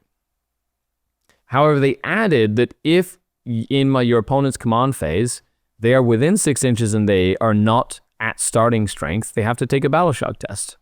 So they just added that in. So it's -1 leadership battle shock test if you're wounded at the start of your command phase, which makes the Haemonculus a little bit more useful. It makes the battle shock mechanic for getting pain tokens and things a little bit more relevant. Yeah. As well as things like Incubi and things like that could come in handy to like contest objectives on stuff that's wounded. Like it makes it's more relevant than it was before. Yeah, for sure. It's better as an aggressive tool or as like a heroic threat, and now you're in position to battle shock something else and swing objectives and to that point. I like that change. It's a subtle change, but it's a one that I'm going to find use for. The other rule just didn't do enough. Correct. Just the -1 leadership was sure. Yeah. So then he has a second rule called Pain Adept. So while in your command phase, while this model is on the battlefield, and it's one or more models, so you can't have multiples, you roll a dice. And on a 4+, you just gain a pain token. Very useful. Very good. So you get one in your command phase, and half the time, you're going to get a second one. We've been seeing most of the datasheets here have very good pain rules. You need to have pain tokens. Correct. Now, it's really cool that pain abilities are in different phases, so you can use like a shooting phase to gain your pain tokens for the fight phase, and like there's a lot of strategy in that. But just being able to sit there and go, do I get an extra one? Like, that's awesome. Mm-hmm. That's going to be really useful for the pain token management.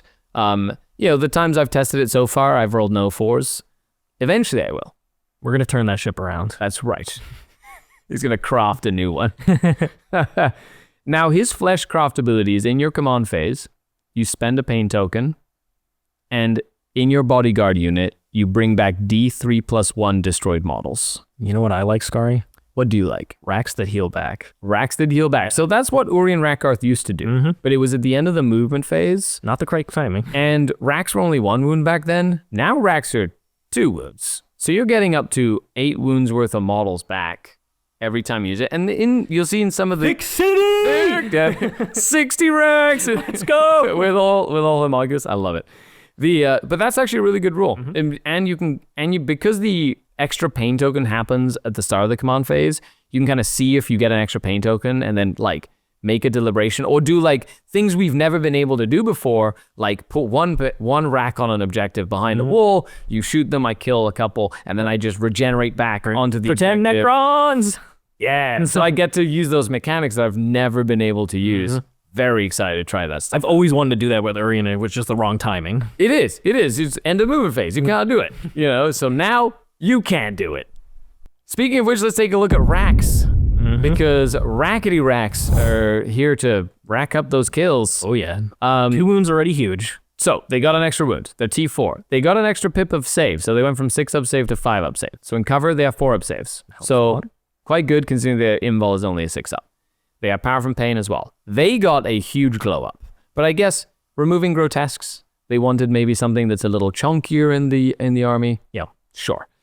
Now, they have a couple of different actions. So for every 5 models in the unit, they can have 1 of 4 ranged weapons, which we'll get to in a second. But let's talk about their melee weapons, because that's really where we saw the most change and where I think you're going to really get some oomph out of them. So each of these grotesques is armed with twin torture tools, each of these racks. They're anti-infantry 4+, which they had before. They are now twin-linked, which means they get to reroll wounds all the time, which is very good. They're 2 attacks each, which they had, but we'll see their pain ability, right? Hits on 3s, which they had. Now they're strength 4 instead of strength 3, which is very big. Mainly because you don't wound guardsmen on 3s, you wound them on 4s, you wound them on 3s. Yeah, or if you were going into T6, it was 6s. Correct. Rerolling, that's not great. Correct. Now it's a little bit better. And now they're AP1 base, which you got with a pain token, but it means that they're just AP1. But strength 4, extra strength, twin linked, it means they can actually do something in combat, whereas before they did nothing in combat, like almost ever. Now, do they still have a feel no pain? They lost their feel no pain. So that is sort of like, you'll see in some of the detachments, there's ways to keep them alive with stratagems, like -1 damage, -1 to wound. Like there's different things that you can do in the detachments, which will beef them up. So they're not like as necessarily durable, but they are against like small arms fire with the 2 wounds. Means you have to like dedicate some actual firepower to take them out, which I think is useful. They're also OC2 like normal battle line, so they're still good at contesting and taking objectives. Now, they do have access to these special ranged weapons, so it makes them one of the more interesting choices in the book. So for every 5, you can have a hex rifle. So it's a heavy precision sniper rifle. 36 inches, is 1 attack, hits on 3s. Now, it was strength 6. It went up to strength 8. And it's AP 2, 3 damage. So it's a lot better at just wounding the odd character, and now it can actually potentially do some damage to like a light vehicle or like a light infantry unit or something, like a heavier infantry unit.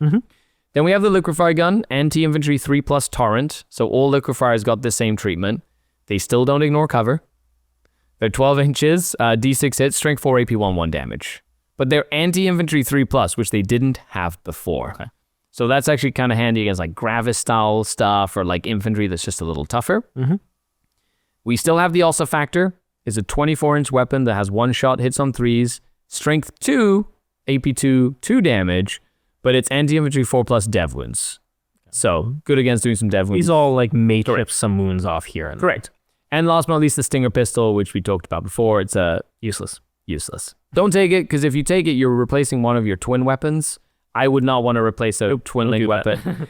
All the other guns I like, because you keep a torturer tool, you just lose the twin linked on the torturer tools. But I like those range weapons, not the Stinger Pistol. I don't think it's worth it for that. So let's take a look at their rules.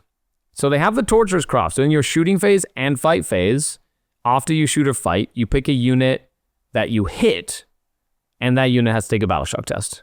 It's another way to try and generate a pain token. Especially if you're in combat, your Haemonculus is usually going to be nearby, which means it'll be at a -1. You can generate some pain tokens that way. I love the fact that you can kind of cascade those pain tokens. So if you go into combat and you have 1 pain token, and you're like, okay, I'm going to put it on the Wracks to try and do some damage, and then they like attack a couple of things. Okay, take a battle shock test, get a pain token. Now I can use this pain token on my Incubi or on Lelith. All start a phase. Correct. So there's a little bit more wiggle room with how you're using it. However, I was thinking of a really cool list with like 6 units of Wracks with hex rifles and just forcing 6 battle shock tests on 1 unit per shooting phase until they failed it. I'm like, aha. Give me all the pain tokens. Just to stop you from holding, like you can't heroically intervene if you're battle shocked. And then... Now, it is not against vehicles though. Yeah, okay, yeah. But it does work against monsters. Okay. However, we do have their experimental enhancement, their pain ability. So you get to choose 1 or 2 things. You enhance them in the fight phase when you select them to fight. And you can either give them all 3 attacks each if they're non-characters. So this doesn't work for the Haemonculus, right? Okay. You can give them all 3 attacks instead of 2 on their close combat weapons. Or 4 attacks each, but make all their weapons hazardous. We're going for the I can bring them back later. But actually, then you're looking at Wracks that have 4 attacks a pop with twin linked. Strength 4, AP 1.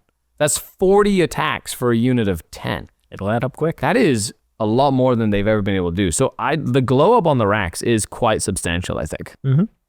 Moving on, we have the Talos. Ooh, I love Talos. Yeah, so they're still in units of 2. They kept their Feel No Pain of 5 up. Now, just so you know, Talos is a little monster. They have movement 7, they're T7, 3 up save with a 6 up invul, 7 wounds. They are leadership 7 now, but they are 2 OC each. Very similar to the Cronos in like stat block, essentially. Now, they have a combination of different close combat weapons and shooting weapons. The biggest thing to note here is their shooting weapons all hit on 3s now instead of 4s. So they lost the rerolls from the pain tokens from the index. However, hitting on 3s is a good compromise, I think. It's quite nice. Now you can be equipped with a Stinger Pod, which is like a 2d6 strength 5 nothing burger. The Twin Haywire Blaster, which is my favorite. It's 2 shots, hits on 3s, strength 3 AP 1, 3 damage. Haywire, so it's devastating wounds, anti-vehicle 4+, and they're twin linked. All these weapons are twin linked. Yep. So good at doing damage. So you're getting 4 shots in a unit of 2 for like anti-vehicle stuff. You have a twin heat lance, so the same as a heat lance, but it's twin linked, and there's 1 on each Talos. Twin liquefier gun, which is one of the range weapons you can do. So a liquefier gun that's twin linked. It says what it says on the tin. Or it's twin splinter cannon. So the heavy bolter, the poison heavy bolter, that is twin linked. And then we got some close combat options. Chain flails, which is like 8 strength 6 AP 1 damage attacks. 1 damage attacks. A macro scalpel, which is 5 attacks. Strength 7 AP 2 damage. Now these hit on 3s. The cool thing is now you have a twin linked option. So if you do give them 2 of these, which is what they come equipped with, you get twin linked on these. Okay, strength 7, AP 2, 2 damage, twin linked, sure. The Gauntlet is my favorite. You get 5 attacks. They hit on 4s though. They didn't get any better to hit. They're strength 9 now instead of strength 8, so they went up a strength. AP 2, 3 damage. That's still my favorite weapon. Hitting on 4s without the rerolls, though, is a pretty significant downgrade. It is a downgrade. The strength 9 is nice, right? So, but it is one of those things that now there's an actual choice to be made, whereas before the Gauntlet was just better than everything. Better than ever, right? So I think hitting on 3s with twin link to strength 7 AP 2, 2 damage means like you just target different things with them instead of going for like, I need to try and kill like a Terminator or whatever. You're like, ooh, Marines, you know, go and eat the Marines up or whatnot. And then you can equip them with an Ichor Injector if you don't take the Flamer upgrade, the Twin Liquefier Guns, which is extra attacks. This got a little bit of an upgrade. It's 1 attack that hits on 2s, strength 8, AP 2, D6 damage. Random damage. Yeah, just a little pokey damage. Sure. For funsies, I guess. Like, unless you're going for, like, your lore, it's not exactly the most reliable weapon. Now, where they get interesting is Talos. The role of Talos, I think, is switched based on the data sheet. But you have mindless killing machines. So at the start of the fight phase, you can spend a pain token to empower them. Each time a model in this unit is destroyed by a melee attack, they just fight on death on a 2+. Which will add up. Yeah. So that's really cool. Like, it's fight on death on a 2+ with a pain token. So it's you just spend at the start of the fight phase. You do have to plan for it. But it does mean that they don't go down without a fight, essentially, which is kind of cool. You get value. Correct. And then they have 2 rules. Devoted to pain. So 2 macro scalpels makes them twin linked. That's literally a data sheet rule. They could have just maybe saved ink. Yep. And then they are a torture device. So every time they destroy an enemy unit, you just gain a pain token. That's actually quite useful. It's not bad. Yeah, the Wracks used to have that rule. So it just got transferred over to the Talos, who used to be permanently empowered when they killed a unit. But now it's... Yeah, there is no empowered, And there's no fight on death grotesques. So they got the fight on death. I say they shuffled some of these rules around. They're all there somewhere. Just different places. There you have it. The Talos, still a very good unit, I think. And it's a similar brother, the Cronos. That's right. So the Cronos itself has the same profile. Biggest thing with the Cronos is its synergy with the pain token mechanics. So you still has a 5 of Feel No Pain. It basically has a little strength 5 AP1 ignored cover flamer, and can it be equipped with the Vortex gun, which is what we call the butt gun, because it's just a little disc that it has on the back, which is the same, a blast weapon, 18-inch range, strength 5 AP1. Now, what's really interesting this is they upgraded its close combat potential. So now it's 6 attacks in combat instead of 4, strength 5 AP1 instead of strength 4 AP0, strength 5 AP0, and it hits on 3s now in combat instead of hitting on 4s. It's also anti-infantry 2+. Sure, that's all. It'll do more than nothing. It will do more than what it did before. Where it shines is its pain engine aura. So every time you use a pain token to empower a friendly unit within 9 inches, you roll a dice. On a 5+, which is a downgrade, you get a pain token back. However, if you did not give it the long-ranged gun, you get +1 to the roll. Which is probably better. Correct. So you're essentially gonna lose out on the Vortex gun, and you're gonna get 4 up. I'll take that trade. I'll take that trade 100%. And then its pain ability, it's in your shooting phase or in the fight phase. When you shoot or fight with this unit, you spend a pain token to power it.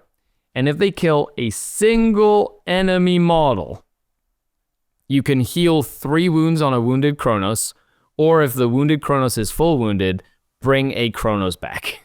If you run a 2-model unit, which is sure. Out of all the pain tokens we're spending, probably not going to be on the Cronos. Right. And if you're running 2 Cronos at a time, maybe there's a value to that. Usually running 1 at a time just for the regeneration. It's a cute ability. It's there if you want to do like a detachment, this old coven.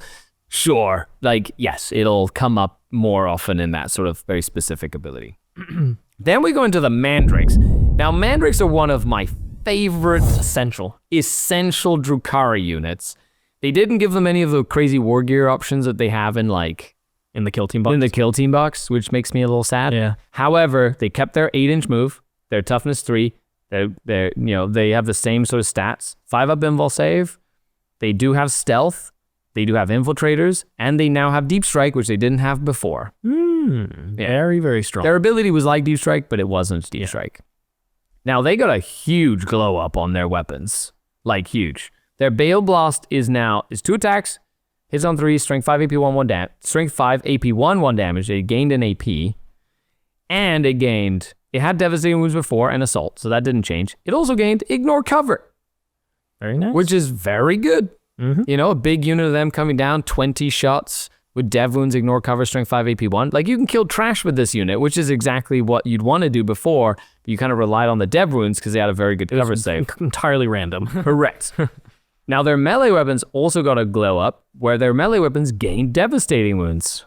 Very nice. So they're 3 attacks each, strength 5 AP 1, where they didn't have AP before, but you gave it with a pain token, but it's now Dev Wounds. So just added extra damage, which is really cool. Their biggest ability, though, is their Shade Weavers. They have 18-inch Lone Up. That is very good. For an army that really didn't have very much lone op going around. 0 Lone Up. Yeah, other than Harlequin allies. But now, my Mandrakes tend to sit at the back of the board and screen out the whole back of the board. And when somebody had mortars, I just couldn't screen out the back of the board anymore. Now they can screen out the back of the board. That was a big problem. Indirect was a huge problem to try and keep your backfield safe.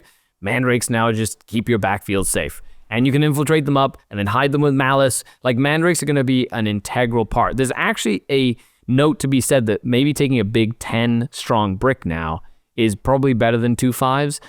I'm going to be testing both. But I like that unit has new life, and it feels like it's going to be more impactful. It was already very good. It was very good, and now it stayed good, but got, like, better in some instances. Yeah. So their pain abilities fade away.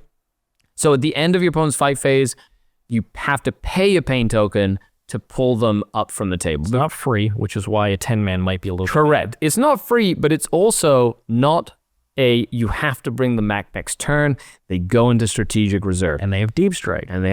So you can keep them in there as long as you want. It's like a turn 4 rapid pop. Correct. A turn 4 rapid, a turn 5. Like, it's very good. It means that if you have, oftentimes I have like a single Mandrake left, you can just like, or a depleted unit of Mandrakes, you know, because that battle shock test is always a pain when they come in. But you could like hide it until the end and try and do something with a successful battle shock test or whatever. All in all, Mandrakes are big winners. Yeah. And then we move on to the other great winners of this. Like, everything else is just winner. I love it. There's a couple of duds, but most of the data sheets here very good. Very good. Are the Scourge. Now, Scourge got split up into 2 separate units. You got Scourge with heavy weapons and Scourge with carbines.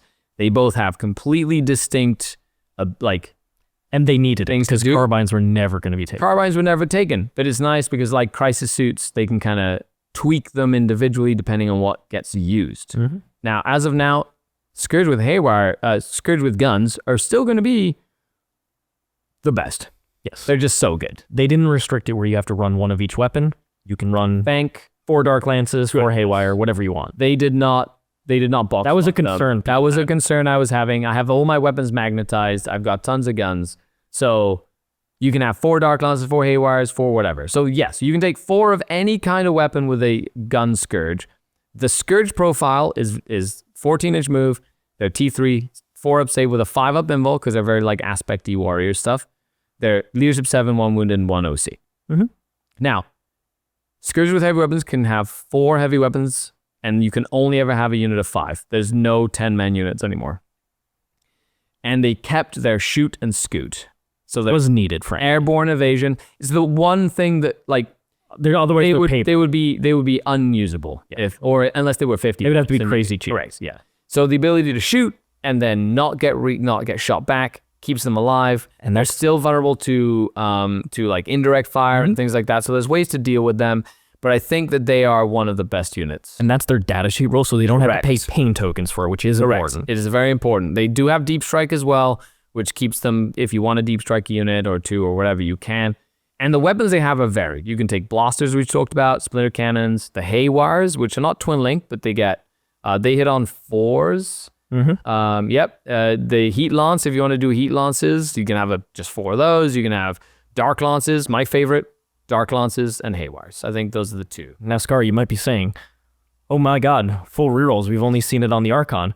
Well, there you go. Let me tell you what Winged Strike does.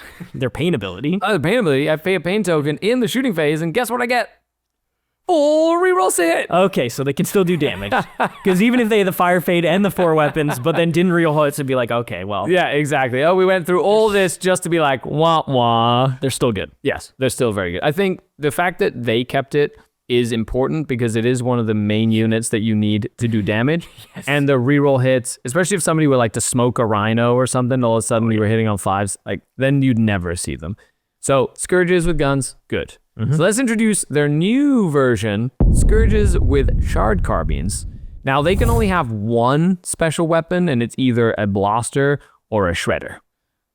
So they can go in they go 5, they're just 5 Scourge, and with a 1 special weapon and a couple of carbines, and maybe the sergeant with like a power weapon, a pistol, whatever you want there. Where they come in is their special rules. So their datasheet abilities, you pick one unit that they shot at, and the rest of your army gets +1 AP against this unit for that shooting phase. Something that a lot of other armies have this synergy where they have a unit that can strip cover, a unit that can +1 AP. So now we have the ability to do that. We can go, okay, missile from a Voidraven Bomber, shoot you with not even the carbines. I'm just going to shoot you with a shredder. So I get an auto hit with an 18. I'm just like auto hit, right? And then you're -1 AP. And now all my poison weapons that usually have 0 or low AP with potential lethal hits or rerolls from the Archon or whatever it is I'm doing, like all of a sudden go AP1 or AP2, ignore cover, and then I'm just voluming down stuff. And I think that we're going to see a huge increase in damage output for that combo because of this datasheet. I think it's a very good datasheet. But let's take a look at their pain ability. So the pain ability is in your movement phase, you spend it to empower the unit, even if they're like not on the table yet, when you're setting them up from the table, and they get 6-inch deep strike. Perfect. Make sure you get that +1 AP. Not only that, but like it's a great mission piece. 100%. You need to go like do buttons somewhere or whatever. They don't have the fire and fade. They can't move and shoot. We bring them in within 6 inches with a deep strike or outside of 6. And all of a sudden you're doing established locus or a better engage on all fronts, or you're move blocking really close to the enemy so they can't get any further.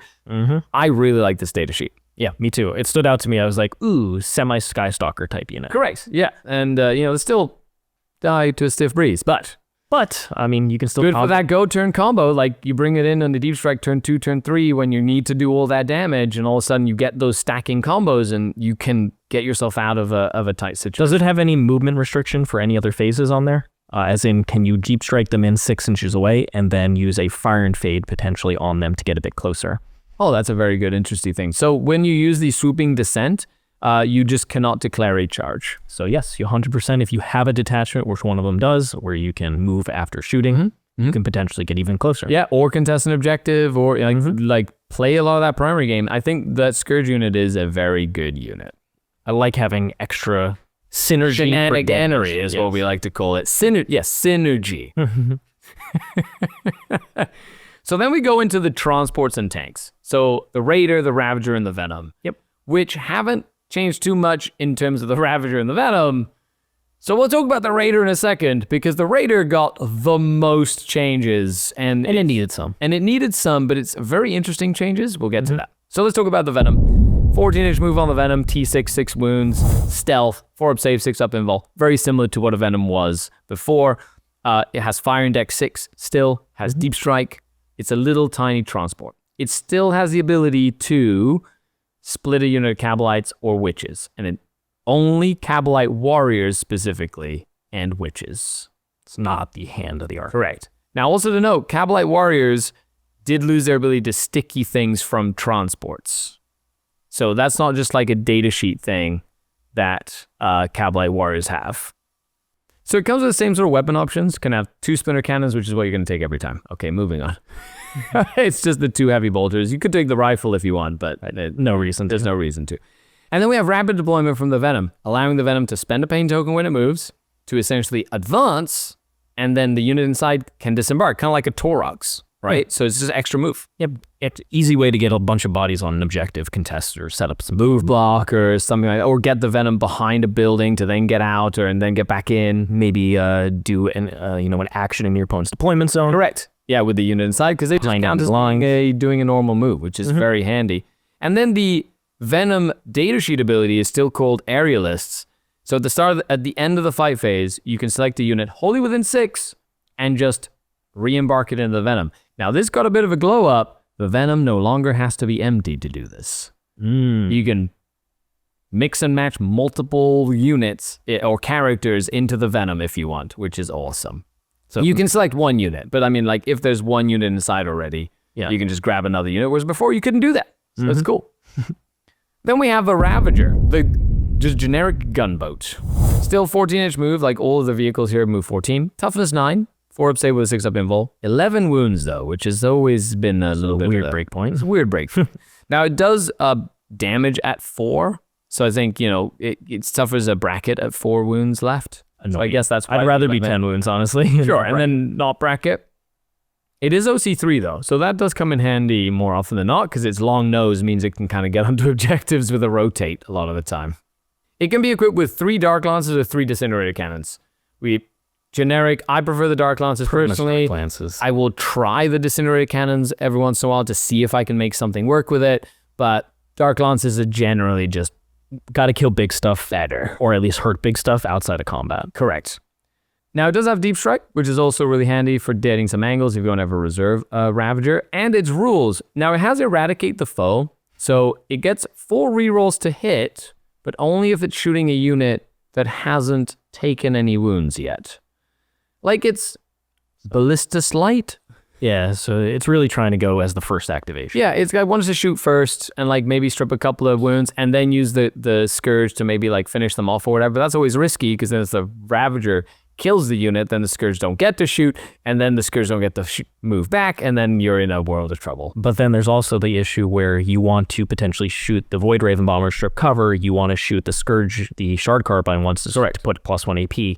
This really, if they chip a wound off, so like it's sure, like I wish it's a little awkward. I wish it was like reroll 1s all the time, hint hint, nudge nudge, or something like that. So get the detachments do make the Ravager a little better.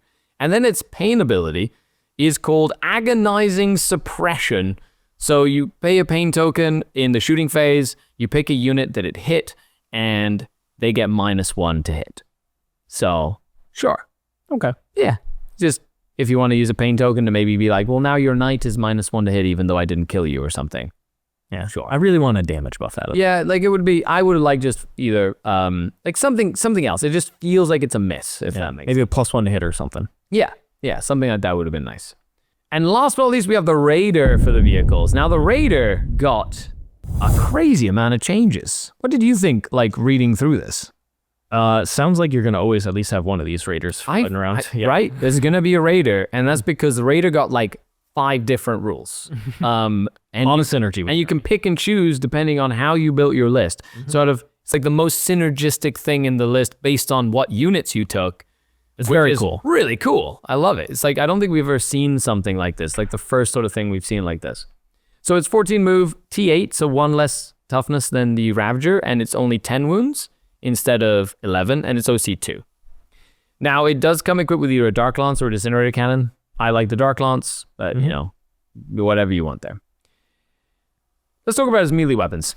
It's got Blade Veins and Chain Snares.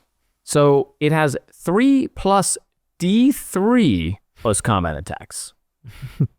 Cool. So up to 6 close combat attacks, because that's chains on the bottom. Nice. And we'll see it synergize as well with Wracks, which we'll get to in a bit, which is hilarious to me. But strength 6, AP 1 damage. So they kind of built in the pain token, which is kind of cool. So let's talk about its rule. So Vanguard of the Dark City. At the start of your command phase, select one of the abilities to the left, right, in the data sheet. Until the start of your next command phase, this model has that ability. So you can't choose it when you deep strike it, right, because it's the start of your command phase, it's not on the battlefield. However, 1 of 4 different rules, Richard, 1 of 4. Masters of the Shadowed Sky, which is sticky objective as Kabalites inside. Yep. So that's how you get sticky from a transport. It has to be a raider, and they have to pick this ability. Still very good, especially because you got the long nose. You'd be like, detective, mine. Speed of the kill. This is one of my favorites. Each time a witch unit disembarks from this model, except if for emerging disembarks, but the models in the witch's unit must be placed wholly within 6 inches of the model. A 6-inch disembark? Very strong. On a unit that can always advance and charge? That's very good. That's like Lelith wants to go punch something with a big brick of witches kind of good. But you could also have a different unit altogether inside and have 5 witches inside and just pick that and yeet the witches out into the midboard and then have them get picked up by a Venom that you emptied later in the phase or whatever. It's very, like, the synergy is very good. Visions of Butchery. This is the funny one. Hilarious. If somebody makes this work, please send me a message because I'd love to hear it in combination with like Tank Shock, Vis Blades, the Visions of Butchery, and then like Vicious Blades in like Sky Splinter Assault. I want to see how much damage we can make a Raider do in the combat phase. While a unit of Wracks is embarked on this model, for each Wrack model embarked, add +1 to the attack characteristic of the blade veins. And it'll add up. So that is 10 +3 plus D3. So 14 to 16 strength 6 AP1 attacks. Sure. With a potential tank shock and then a potential if you do vicious blades in that detachment. Sorry, I just find it really funny. Yeah, trash unit gone. Then again, the Wracks would probably do better in combat anyway, but say you had to fall back or something, you know, like whatever it is. And last but not least, Ether Sails. While a Drukhari unit is embarked in the model, so only while there's models embarked, you can reroll advance and charge rolls for the model. So they don't get the auto 6 advance anymore, which I found I really liked. Yep. But yeah, rerolls is okay. I think you're really going to use it mainly for the witches, and you're going to use it for the sticky objectives on the Kabalites. Yeah. Now, their Power from Pain ability is in your shooting phase. When you select the model to shoot, pay a pain token, and all weapons that have the anti-ability that are inside the vehicle get reroll hit rolls.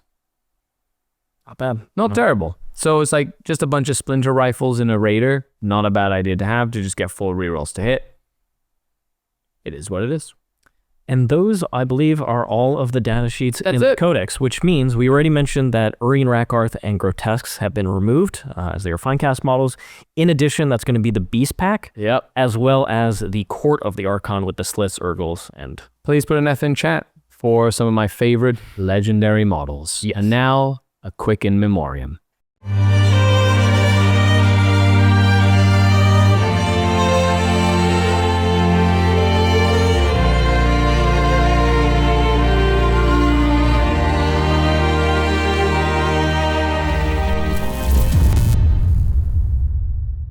All right, so moving on from the different data sheets, we're going to head into the detachments now and see how the data sheets align with the rules that they published here.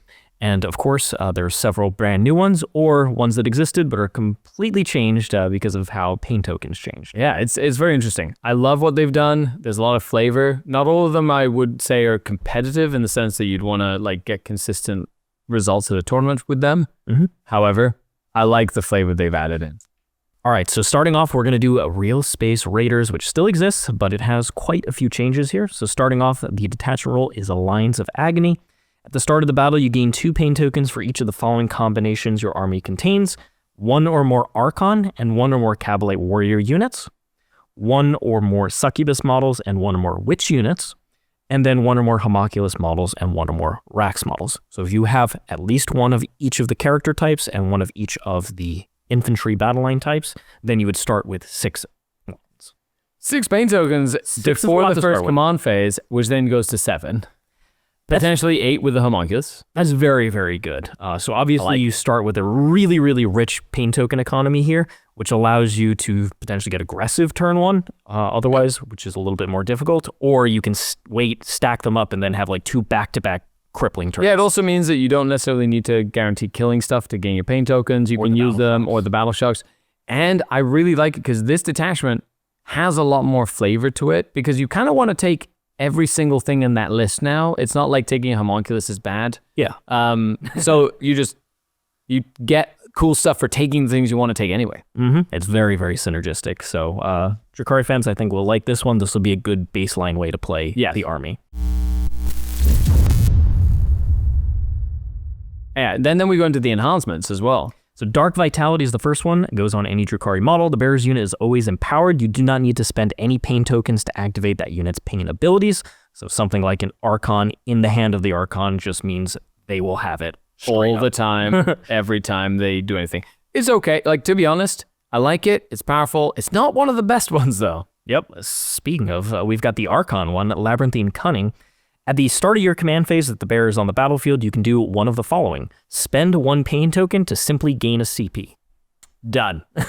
Or you could roll 1d6 and on a 4-up, you gain a CP. So if you don't have pain tokens to spend, you still potentially get an effect. Or if you're like really tight on them, you could decide to randomly try and gain one, or if you stacked up CP, but this is very good. This is my favorite enhancement, and not just because it gives you CP, which we've never had before, right? But a lot of great strats. There's a lot of great strats, but also because of the timing, because you can go start of the command phase, get a pain token, roll to see if my Haemonculus gets a pain token, draw my cards, see if one of them is a dud. If one's a dud, I'm going to throw it away, roll a d6, and on a 4+ get a command point.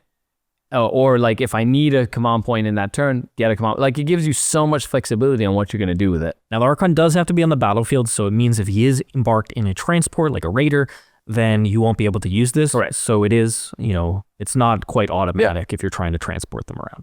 Eye of Spike goes on a Succubus, improves the attacks and armor penetration characteristic of the bearer's melee weapons by 1. Each time the bearer's unit is selected to fight, you can spend a pain token. If you do until the end of the phase, you improve it by 2 instead, both the attacks and the AP. So this will start to add up. Yeah, it goes. Now we get the AP4 on the Succubus with an empowered Succubus, sustained hits 1, and she goes from 7 to 9 attacks. So you're looking at a mini Lelith. Yep. And, each time they're selected to fight, so potentially there might be a couple different things you want to spend pain tokens on. Correct. Crucible of Malediction. We've got the Haemonculus model only. Once per battle in your shooting phase, the bearer can use this enhancement. If it does, you spend 1 pain token. Then each enemy unit within 12 inches of the bearer must take a battle shock test. Subtracting 1 from the test if you spend 1 pain token. Each Psyker unit that fails suffers 3 mortals. So now the pain token... Grey Knights. Yeah, exactly. Or the T-Sons. Yeah. But when you spend that pain token, you get the additional modifier, which actually starts to make Battle Shock more impactful. It does, especially if you're within 6. So if you're within 6, then you're doing it -2. Because the Haemonculus already has -1 built in. So all of a sudden, like it could be very impactful at a crucial moment. And because it is a Battle Shock test, it can turn off like defensive strats and things that you might want to use. It's situational. It's once per game. It is a Battle Shock mechanic, so it's not something that's like very reliable. However, if you get nice and close and you're not afraid to get stuck in, a -2 with a pain token means that you could swing a whole turn. You could swing an entire turn with that. Now we move on to the stratagems here. We've got Insensible to Pain. This is 2 CP, so a little bit pricey, but you can gain CP in this detachment. Your opponent's shooting phase or the fight phase, just after an enemy selects targets, 1 Haemonculus Coven's unit that was selected as a target. Till the end of the phase, each time an attack is allocated to a model in your unit, -1 damage. That's good for Wracks. Very good. Also good for Talos. Also good Cronos. Like, it's not for Grotesque, sadly. But it is good on the existing Coven units. It is. For ones that are actually in this book. Now, 2 CP is a little bit pricey, but of course, you do have access to the Archon here, which makes that more mandatory. And you can bring back Wracks, right? So, like, it's the value is very, very high in there. Fighting Shadows, 1 CP, your opponent's shooting phase or the fight phase, just after they select targets. 1 Drukhari unit from your army, excluding Haemonculus Coven units, that was selected as a target. You get -1 to hit, so this is effectively lightning fast. Yeah, just not on Coven, right? So which is always good to remember. Don't do it on Coven units. Instinctive Spite. This is 1 CP, start of your shooting phase or start of the fight phase. Up to 2 Drukhari battle line units from your army or 1 other Drukhari unit. You can spend 1 pain token. Till the end of the phase, each time a model in those units makes an attack that targets an enemy unit that is below half strength, add +1 to hit. If you spend the pain token, you also get +1 to wound. So it does have to be below half strength, which is not always easy to set up. But once again, Drukhari is pretty combined arm, so you'll get some shooting damage finished off in combat. I do like that a lot of these stratagems are like in the index, they were just this style, Cabal, Coven, Witch Cult. At least in this is like, well, 2 of the good ones and 1 any other unit. So the flexibility is quite good. Yeah. And just being able to, like a lot of the times, these stratagems are just great because Dark Eldar want to make sure you kill stuff dead, right? So when something is wounded, you just need to make sure you kill it, and that makes sure that you can kill it. Yeah, and spending a pain token to make it that much better is useful. Correct.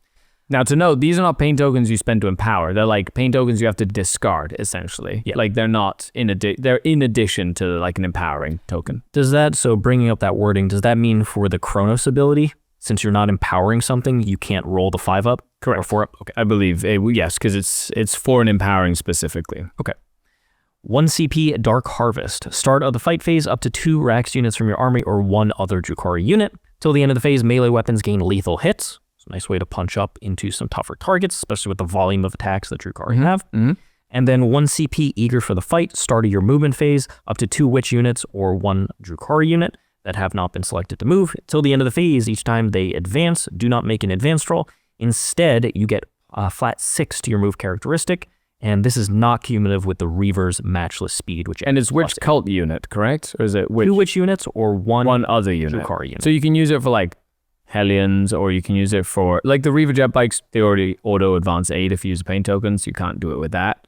But that's kind of cool. I like it. It means that you have so many ways to get up nice and close, and because it's any other unit, it means you can use it to mainly get onto objectives to contest or like move block or just get in the way. And like 15 OC that go 14 inches on foot whenever you need them to. Good. And the final stratagem here is 2 CP. It's Raid and Fade. End of the shooting phase, up to 2 Kabalite Warrior units from your army or 1 other Drukhari unit, excluding Scourges and aircraft. Each of those units can make a normal move of up to 6 inches. You cannot select units that are within engage range of 1 or more enemy units. Until the end of the turn, those units are not eligible to declare a charge. So this is the old Fire and Fade. On 2 Kabalite Warrior units, though, like that means, and this is full strong units, and a full, like you can have 2 giant units of Kabalites in Raiders, hopping in and out of Raiders. And if one of those Kabalite Warrior units has an Archon in it with -1 CP, all of a sudden you're just doing this for 1 CP. Yep. Which is very good. Very, very good. So great stratagem here. This detachment is a very well-rounded one. It's got combat buffs. It's got defense buffs. It's also got offense. So a little bit of everything. If you're starting Drukhari, this I think would be an excellent detachment to start playing Drukhari. It gives you lots of extra resources, so you don't have to be extremely like penny pinching with things like pain tokens and stuff, and you can just use your abilities and get to learn how the army works, both in multiple phases. Yeah, vast focus instead of a narrow focus. Correct. A couple data sheets or style. Correct. So let's take a look at a couple of the ones that haven't really changed. So we're not going to touch too much on them. They've been in the index forever or available to us forever without many changes. One of them, Sky Splinter Assault, which when they released it, were like, we wrote this for the Codex. Here is a gimme. And they didn't lie. It's basically the exact same. So if you have any questions about Sky Splinter Assault, watch all the streams I was on in Vegas. It's the same thing. Yep, still the great rules that you know and love. There's a couple slight wording changes, but otherwise it's Stratagems is pretty much the same. The enhancements are pretty much the same. The detachment rule is pretty much the same. If you like a detachment based around transports, this is the one. This is it. I like it. It's still solid. Yeah. Also, Reaper's Wager, which is the Grotmus detachment. I think, to be honest, one of the best detachments we can build around, like competitively speaking. Yep. Excellent stratagems. Amazing army rules, considering pain tokens don't just give you free rerolls all the time, and that's all available, right? And you can then ally Harlequins in a whole variety of different stuff, right? But it will take better pain token management because you don't start with like a stack of them. Yep, right. Exactly. So that one is not in this codex, but it is still existing and it's available to download, and you can like go get that. But it's basically the same. Yeah, check it out on Warcom. So now we're gonna just focus on the new codex ones. That's right. So we're going to go to Spectacle of Spite. You wanted witch cults. They gave us witch cults. So this is an army that basically synergizes with any and all witch cult stuff. You can take other things as well, but it's really about the gladiators, right? So their special rule is combat drugs is back. Oh, yeah. Oh, yeah, baby. Let's go. Stim it up. Stim it up. So at the start of your command phase, you select a combat drug to be active for your army, kind of like Gladius Space Marines, except with drugs. Cooler Space Marines. Cooler Space Marines. You cannot select the same combat drug more than once per battle. You can also randomly select 2 if you want. However, if you randomly select 2, it can be ones that you've already picked. So I can see something being like, you pick one, battle round 1, battle round 2, you have select ones you pick, like extra move or whatever, and then towards the end, you're just rolling and just seeing what you get. I think it's going to be really fun. Yeah, if you like Cult of Strife back in 9th edition, you're going to enjoy this. Now, they brought back all the old names of the pain token of the combat drug. So Adrenalite is a +1 attack to all witch cult units. Awesome. Number 2, Hypex, +2 move to all witch cult units. Oh, yeah. This is like 18-inch moving Reaver jetpacks. That's so silly. Serpentine, +1 weapon skill to all models. So just hitting on 2s with everything. Painbringer, +1 toughness to your whole army. Sure, why not? Grave Lotus, +1 strength to everyone, especially with all the Lance. And say Hellions, now they go to a strength 6 with Lance. This is insane. Or like Lilith goes to strength 5? What? And then Splinter Mind, +1 leadership and +1 ballistic skill for every witch cult unit in your army. Like, some really good buffs. That's really cool. So enhancements, we have Pharmacophex, which is a Succubus model only. At the start of your command phase, after selecting combat drugs, you can roll an additional d6, and the bearer and their unit get that extra combat drug. If you roll doubles, though, sad. The Chrono Shard is a Succubus model only. You're seeing a theme here of Succubus only. Once per battle at the start of the fight phase, you can use the enhancement, and until the end of the phase, the model's unit gets fights first. Now, this is something they did lose. It used to be with a pain token, they got fights first. It is what it is. Now you have to get this to get a second fights first. You got Lilith, and then you've got one unit with a Succubus. But the generic Succubus is essential in this detachment. Correct. The Peritap of Torments is a Succubus only. Enemy units cannot fire Overwatch to shoot into this unit. Very good. Very good. Very useful. And last but not least, Morgana's Curse. Succubus model only.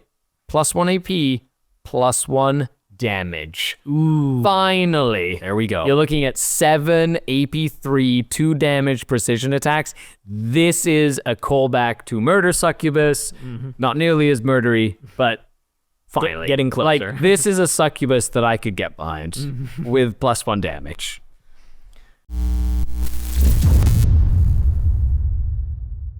Let's take a look at the strats. We've got Berserk Fugue. Fight phase, just after an enemy unit has selected its target. 1 witch cult unit that was selected as one of the targets. Until the end of the phase, each time a model and unit is destroyed, you can simply fight on death for 2 CP. Just straight up fight on death, but it's any witch cult unit. Like, 2 CP for auto fight on death is very good. Then we have Deadly Debut. 1 CP in the fight phase. 1 Drukhari unit that made a charge move, but has not been selected to fight. Until the end of the phase, so it's in the fight phase, yeah. At the end of the phase, melee weapons gain lethal hits, and if it's a witch unit, until the end of the phase, they get +1 AP as well. So lethal, go to AP2. Remember, this is like 50 attacks from a unit of 10 witches. A lot. It's a lot of attacks. Like, that's not bad. 1 CP, though, for that is pretty good. They have to have charged, though, so that's important. Yeah. 1 CP, Feigned Weakness in your movement phase just after Drukhari unit falls back. You pick that Drukhari unit for 1 CP, and they're eligible to shoot and declare a charge. So 1 CP, fallback, shoot and charge.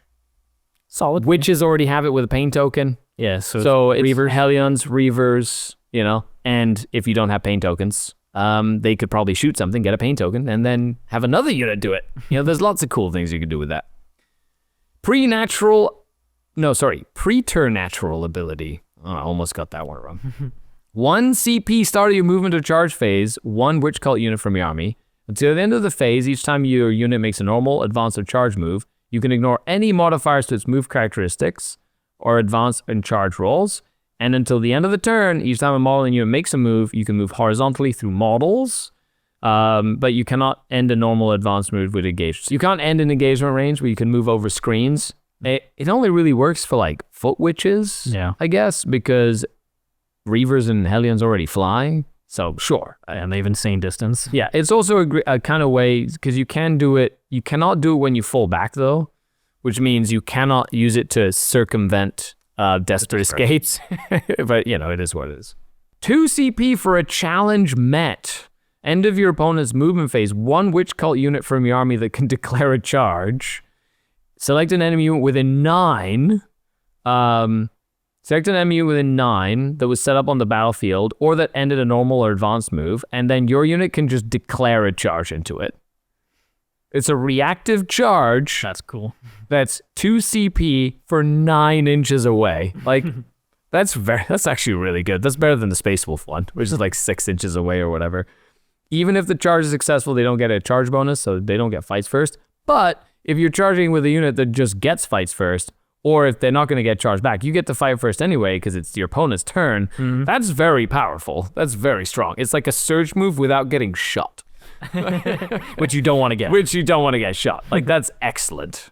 And last but not least, acrobatic display. Opponent shooting phase just after an enemy unit is selected as targets. 1 witch cult unit that was selected as a target of 1 or more attacks, they get a 5-up invulnerable save. So 1 CP for a 5-up invul, not bad, considering you just have 6-up invuls on everything, but being able to save like a big unit of Hellions or a Reaver Jetbike unit, or just like make it harder for your opponent to kill you with just like sporadic firepower, hey, a 5-up invul is not bad. And then when you get into combat, your witches have a 4-up anyway. 4-up. So yeah, there you have it. Spectacle of Spite. How do you feel about this detachment overall? Very combat oriented, very combat focused. I will say there are a lot of really good rules in this detachment. Stratagems are good. Rules are good.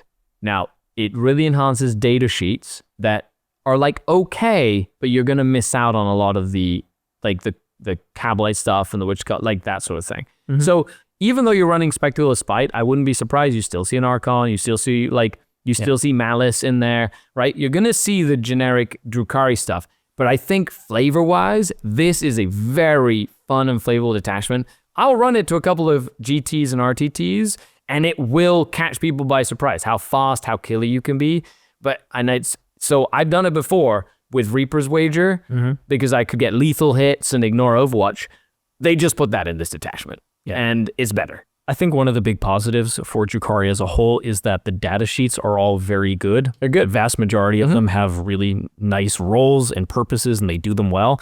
And so even if you do play a more narrow-focused detachment, you can still add in things that don't interact with detachment as much because they're just good data sheets. Correct. And that's a very positive for a codex. And all the stratagems work for witches and the enhancements or whatever, but like in this case, you can have 2 very killy witch units, one with Lelith, one with a crazy Succubus or whatever, or even 3 killy witch units, like 2 with fights first and 1 with 2 damage Succubus. Big unit of Reaver Jetbikes that now goes 18 plus 8, right? Or whatever it is. Sure. And then you've got Hellions that might not die instantly to shooting. Yeah. So all in all, fun. All right, next up we have the Covenite Coterie. So another Coterie entering the game. I love it. And this one is, of course, for the Haemonculus Coven units. So their detachment rule is the Stitch Flesh Abominations. Each time an attack targets a Haemonculus Coven's unit from your army, if the strength characteristic of the attack is greater than the toughness of your unit, -1 to wound. That's army-wide -1 to wound for Coven. Very good. That's very good. It is very, very good.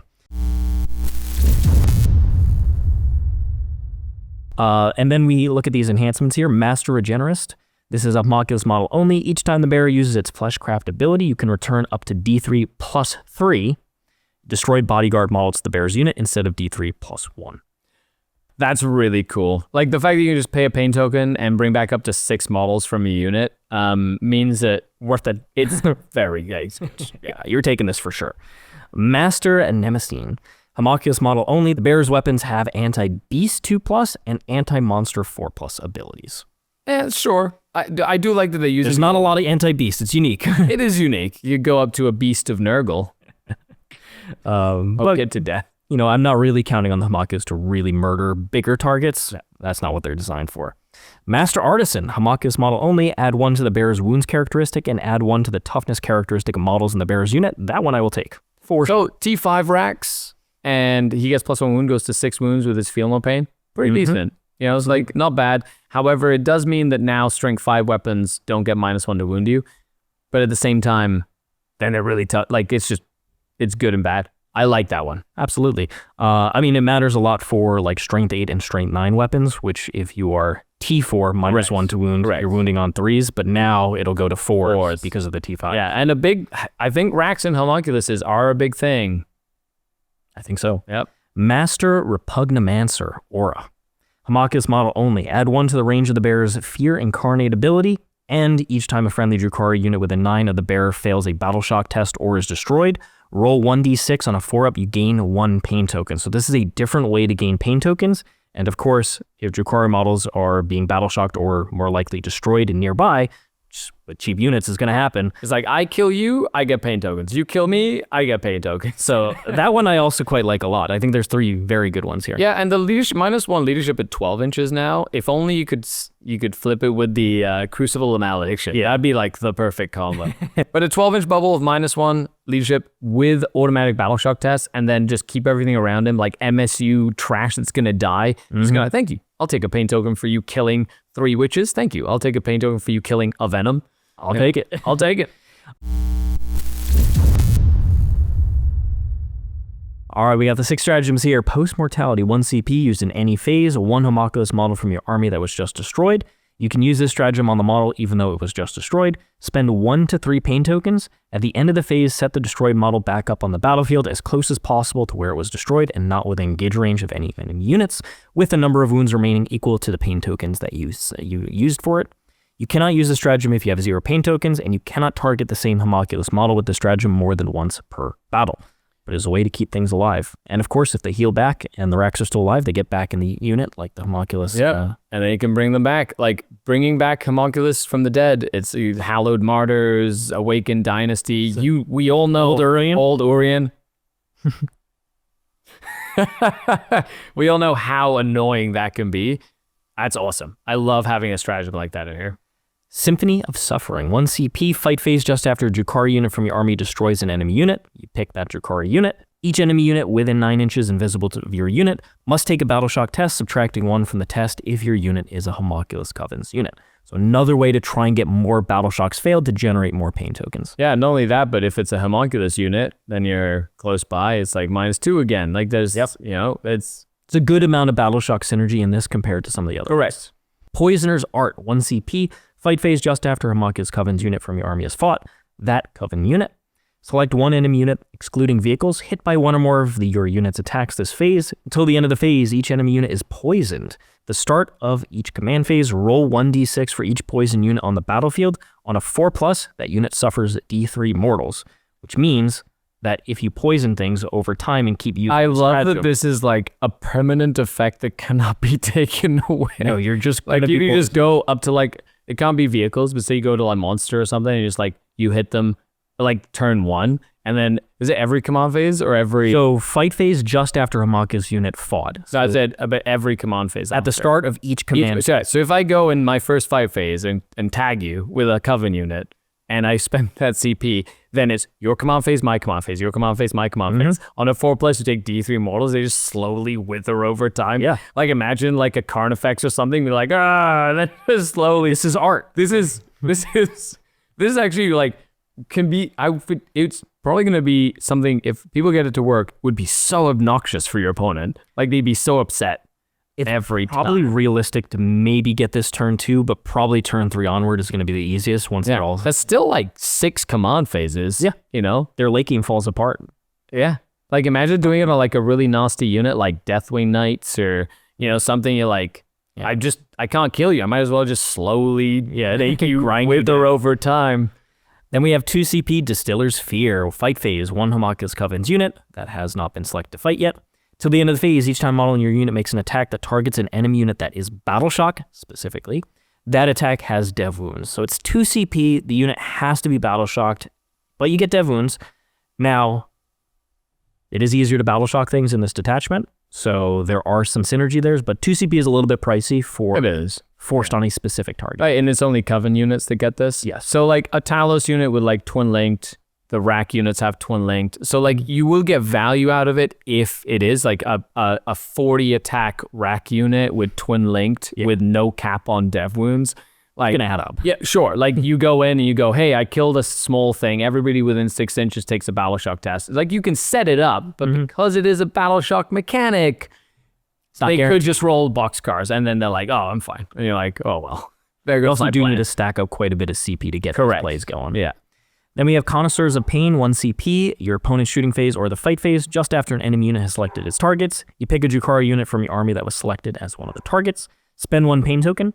Till the end of the phase, each time an attack is allocated to the model in your unit, worsen the AP by 1, so Armor of Contempt. The end of the phase, if your unit is still on the battlefield and it is a Coven's unit, you gain 1 pain token. So you effectively spend to gain. Yep. But nice little Armor of Contempt here. Now, this will follow along with the game or the balanced data slate rule to restrict Armor of Contempt-like abilities to activation. The activation. Not the whole phase. That does work with the Wracks, for example, being 5-up save now. So in cover, they go up to a 4-up save. So it is relevant more than it was before. For sure. Yeah. And then finally, Enfolding Nightmare, 1 CP, your opponent's shooting phase just after an enemy unit has shot. You pick in a Haemonculus Coven's unit from your army that was selected as the target. Roll a d6. Your unit can be moved a number of inches up to the result, but it must end that move as close as possible to the closest enemy unit, excluding aircraft. When doing so, those models can be moved within engage range of that enemy unit, so you can do a Blood Surge off of there. Surge move. Yep. It is only d6, which a lot of the more recent ones have been d6 plus 2 for a little bit more consistency. But if you have close staging points, you can certainly pull this off. Yeah, getting surge moved by what, a unit of Talos or whatever, like, you know. For me personally, this detachment is really about spamming rack bodies that are more durable than your opponent wants to deal with, using the heal back, trying to abuse those mechanics. Some of the other stuff in here, like the battle shocks, is going to be more situational. I think you're really relying on the detachment rule, a couple of the enhancements, and the data sheets, more so than the stratagems. 100%. Now, I do like the fact that you can max out every unit that you can take in Coven, and it's probably not 2,000 points. Like, you take 3 Haemonculus, 30 Wracks, 10 for each Haemonculus, 6 Talos, 6 Cronos, and that's like as much Coven as you can really take. And then you've got 3 more battle line slots for more Wracks, which you could take like little 3-man units to just cause long-range battle shock tests with shooting to then try and proc a lot of the strats. So like there's ways that you can make it work, and then you would still have points for like Drazhar and like Incubi or Lelith or an Archon and Kabalites. Like I feel like the core of the army could be very chunky and you could really rely on that and still have those stuff. Because that's why the data sheets that you just mentioned are all self-sufficient. They don't need any additional buffs. It's nice that they have them, but they don't need them. And they do anti-tank, and they do anti-infantry, and they do, like, they're not just, like, too skewed, if that makes sense. Yeah, so really this detachment asks the question, how strong is 60 Wracks or in a number of Wracks with -1 to wound strength is greater? And I think they're pretty strong. Stat check? I think they're pretty strong. I used to love running them. Yeah, me too. 120 of them? Oh yeah, baby, let's go. We will see. And then we go to the last detachment, the Kabalite Cartel. Ooh. That's right. Blades for hire. Blades for hire and Kabalites. So if you like Kabalites with your Kabalites and you like mercenaries with your Kabalites, this is the detachment for you. So let's go on to it. You've got the Murderous Agenda Detachment Special Rule. So at the start of the first battle round, select one of the contracts below. Then select a unit from your opponent's army that matches the contract type, essentially. Until the contract is completed, Cabal and Blade for Hire units will have the ability that the contract gives you until the unit you picked is destroyed, and then you gain 3 pain tokens when they die, and there's a strat in here to then pick a new contract, but then your contract is completed. Now, it's interesting because you have Trophy Hunters, Sow Fear and Terror, and Show Strength. 3 contracts you can pick, And it started the first battle round, so you can kind of see who goes first before this happens. But Trophy Hunters, you have to pick one character unit, so one enemy character unit, a Cabal of Blades for Hire that attacks that unit will just get precision. So I pick one of your units. If I target that unit, I just get precision against it. That's okay. Sure. Then we have Sow Fear and Terror. Contract. I pick one infantry or mounted unit that does not only have characters. So I couldn't pick one of them that's only characters. At the start of my command phase, this contract will be completed if all non-character models in that unit are destroyed. So like I pick a unit of infantry, I know, an intercessor squad, right? So my ability is every time Cabal or Blades for Hire units attack any infantry or mounted unit in the opposing army, you just get sustained hits 1. That's not bad. So basically, I pick an infantry or mounted, my whole army, so Cabal and Blades for Hire, gets sustained 1 against any infantry or mounted. That's it, until I kill that specific unit. So there's an incentive for your opponent to like yeet this unit up to you as soon as possible. You're like, you pick their key unit, you want to throw it into killed. Yeah, exactly. And the other one is Show of Strength. So this one is you pick a monster or vehicle unit, and then Blade for Hire and Cabal units will get lethal hits against all monsters and vehicles. So that's some pretty cool synergy there for the detachment rule. Absolutely. Yeah.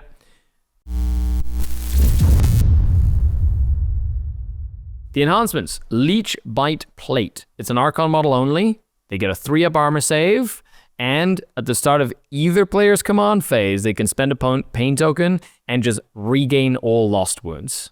Interesting. I don't know if that's going to come up. It is very good. If the Shatterfield tanks enough. No, because you just take it on armor. So you take armor saves until he's at like 1 wound left.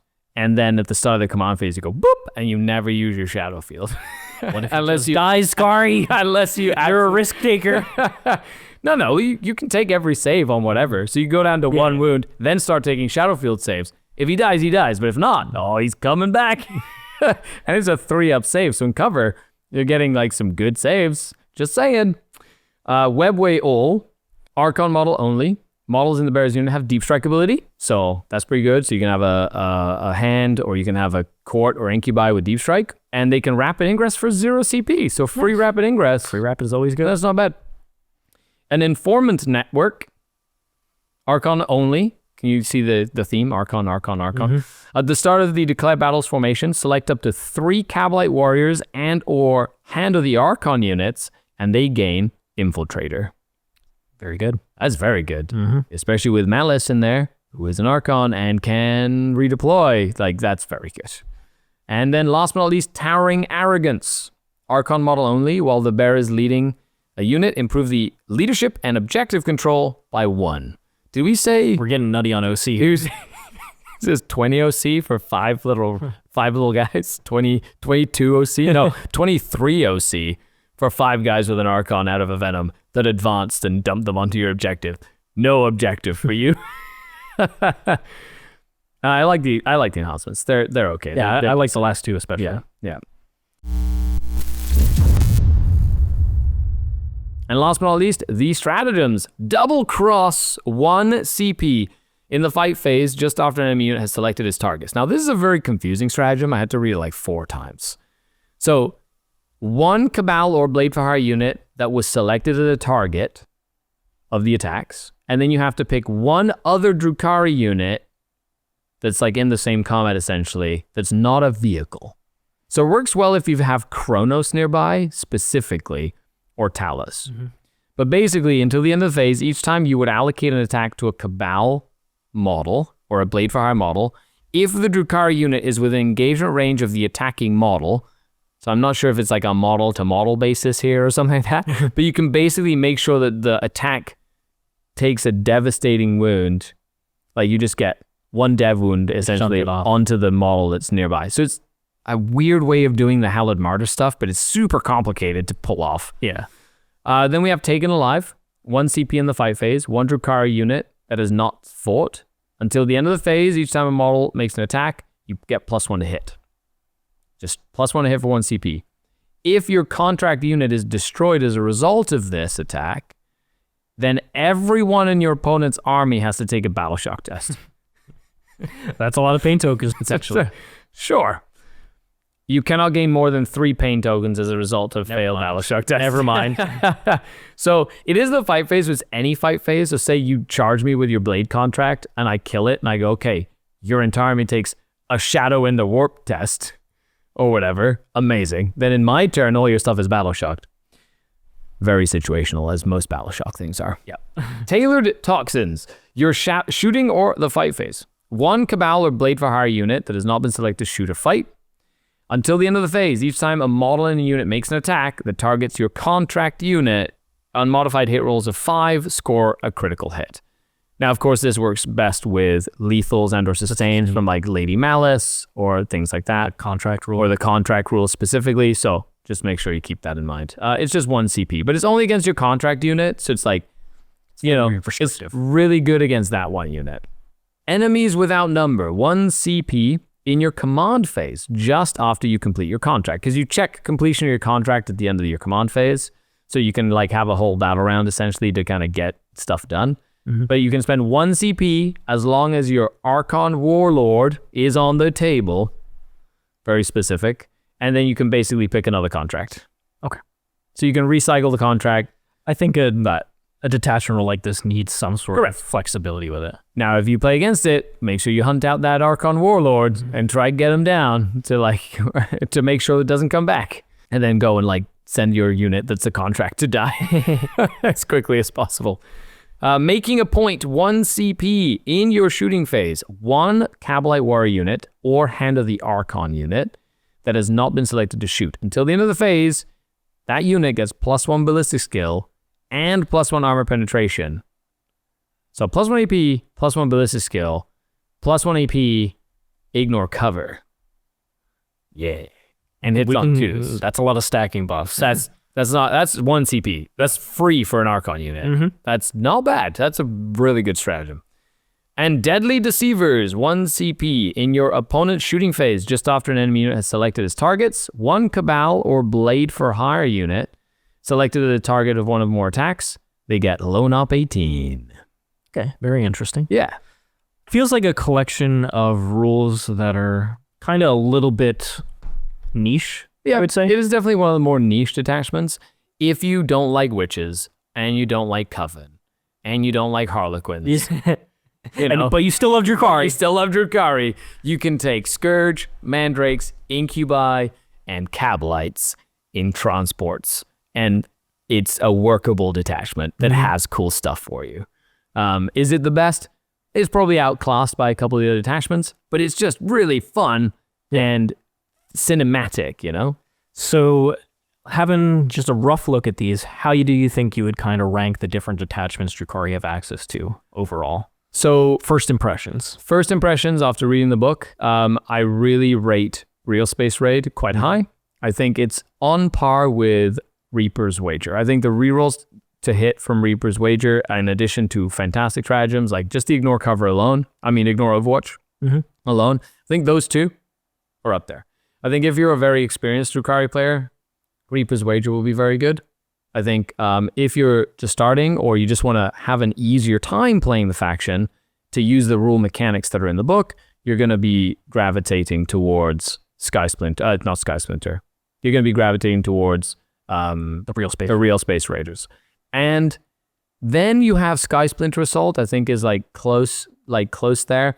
And then, so that's like the second rung, which you can make work at a top level because it's still a very solid detachment. A lot of tricks. Because the data sheets are quite good. They've improved the value of the data sheets in this book compared to the index. Yeah, for sure.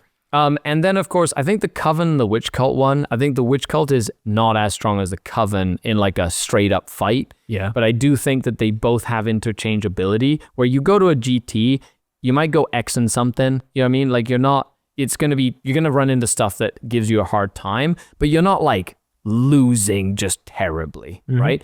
And then the Cabal one I think is up there as well, but he's probably the third in terms of power, but I think it's the one that you would improve the most with if you practiced with only that detachment.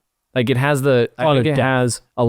more depth because it's so unique and like, oh, that contract make my whole army get lethals or sustains or whatever into this one thing and lean into that as much as possible with rerolls from the Archons and like a lot of Kabalite squads and things like that. But it doesn't have a lot of the tricksy stuff that the other detachment have that then kind of keep you alive. Yeah. However, being able to have a unit of Scourge in the open and be like, I'm lone up 18, you know, and then just sit there and go, I have heavy, you know, and actually hit on 3s with Darklon Scourge that don't get shot back. Sure, that sounds like really fun. I mean, the classic things Drukhari do well, you know, it's a super fast army. It's got a lot of damage units. It's got a combined arms approach between shooting and combat, and then has a decent amount of trickery as well. So I'm excited to get this book on the table. I'm very excited to see what you do with it.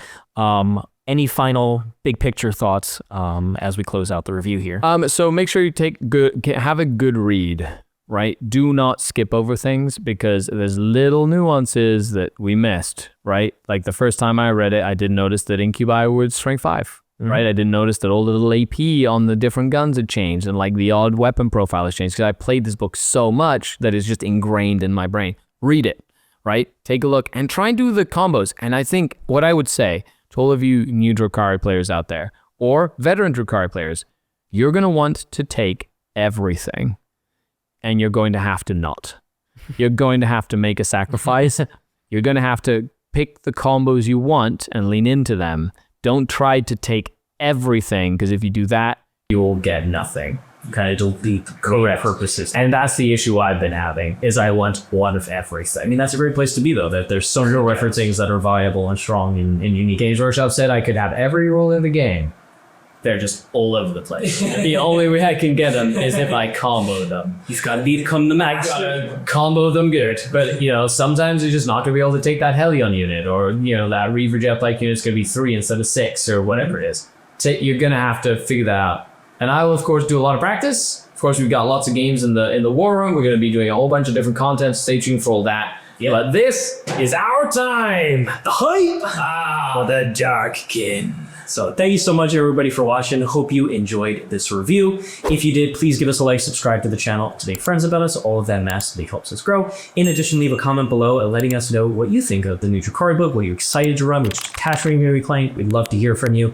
In addition, if you want to see battle reports with the new codex on the table with Skari leading them, check out The Worm at theworm.vhx.tv. There's a 3-day free trial. On top of that, you get access to our international Discord community with the Drukhari channel, where Skari is hanging out all the time. So great resource to learn and improve at the army if you're excited about it. So thank you so much, everybody. Thank you, Skari, for coming here. Nice to have you. And we're just very excited to have you here and to join this brand new Drukhari book. So thanks so much, everybody. We will see you all next time for a lot more content. So long for now.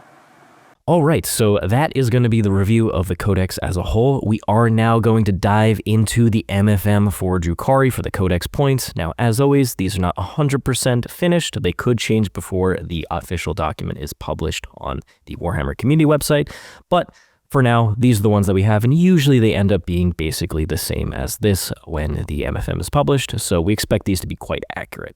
And we're going to have, of course, our expert Skari here to give us the insight on what he is most excited about with these points. But before we do, please do give us a like, subscribe to the channel, and tell your friends about us. All of that massively helps us grow. And if you are enjoying this Codex review, definitely leave a comment below letting us know what you're most excited to see, and also of these points, which units you're going to be really excited to put into your lists. So without further ado, let's dive in here and start off from the top. Let's start from the top. So very excited to see that they've like, as always, every single Codex, they kind of like put out their review. This goes hand in hand with all the balancing they've been doing. So the Archon, 80 points. Doesn't change from the Codex. Very valuable. I think it's to me even like undercosted. Like he's like 5 to 10 points undercosted. Use an Archon or 2, or maybe even 3. I like him. I like him at that point. Stayed the same.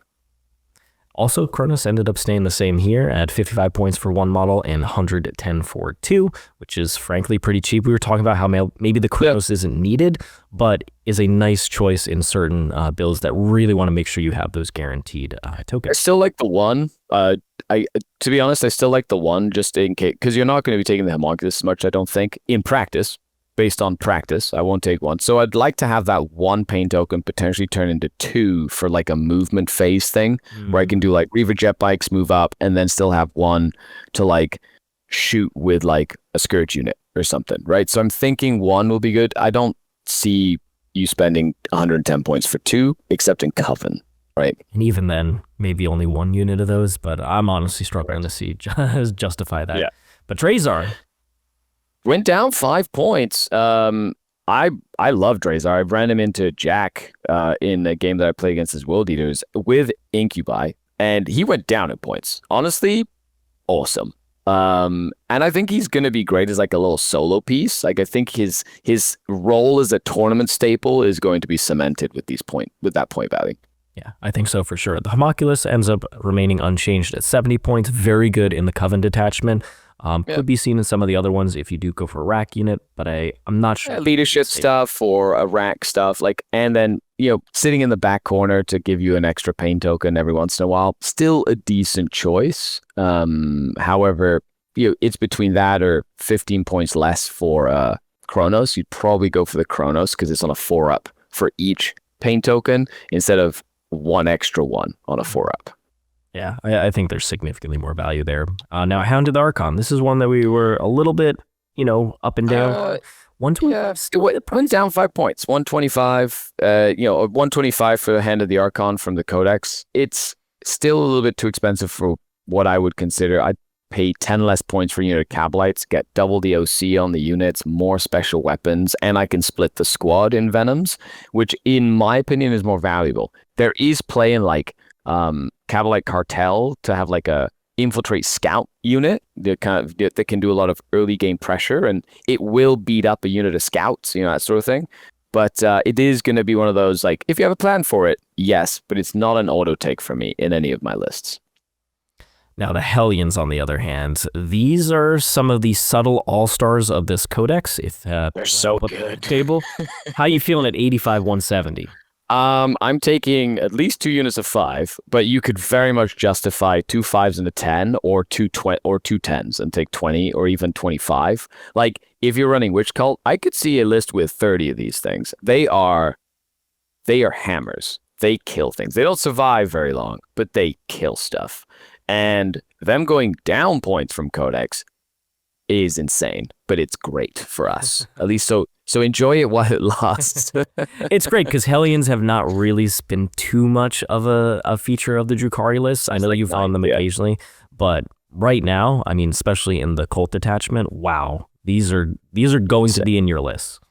They're going to be in every list I make. At least 5 of them, probably 2 units of 5. They are ones I will take. Skari approved. Just yes. Hellions. Then we have Incubi though. Mm-hmm. Incubi went up in cost. So 5 points for 5 and 10 points for 10. I was already kind of struggling to find a place to put them. I think they're quite improved, so they're probably worth the extra 5 points. However, I prefer little Kabalite squads, which are half the cost to help my Archon reroll wound rolls, than the Archon having to go with the Incubi to help them reroll hit rolls, if that makes sense. Mm-hmm. Yeah.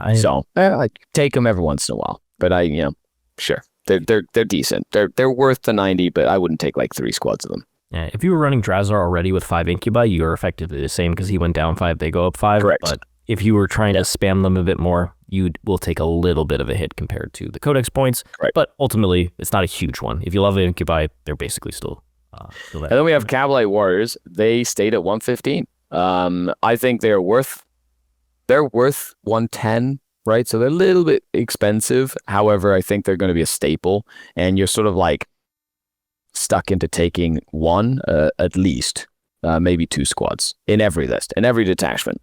They're just very good.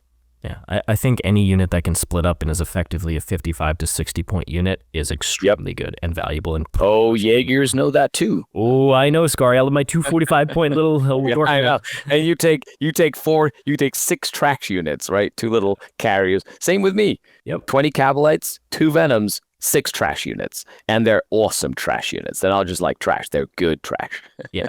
Now, there's one that's a big Lady Malys, 15 down decrease.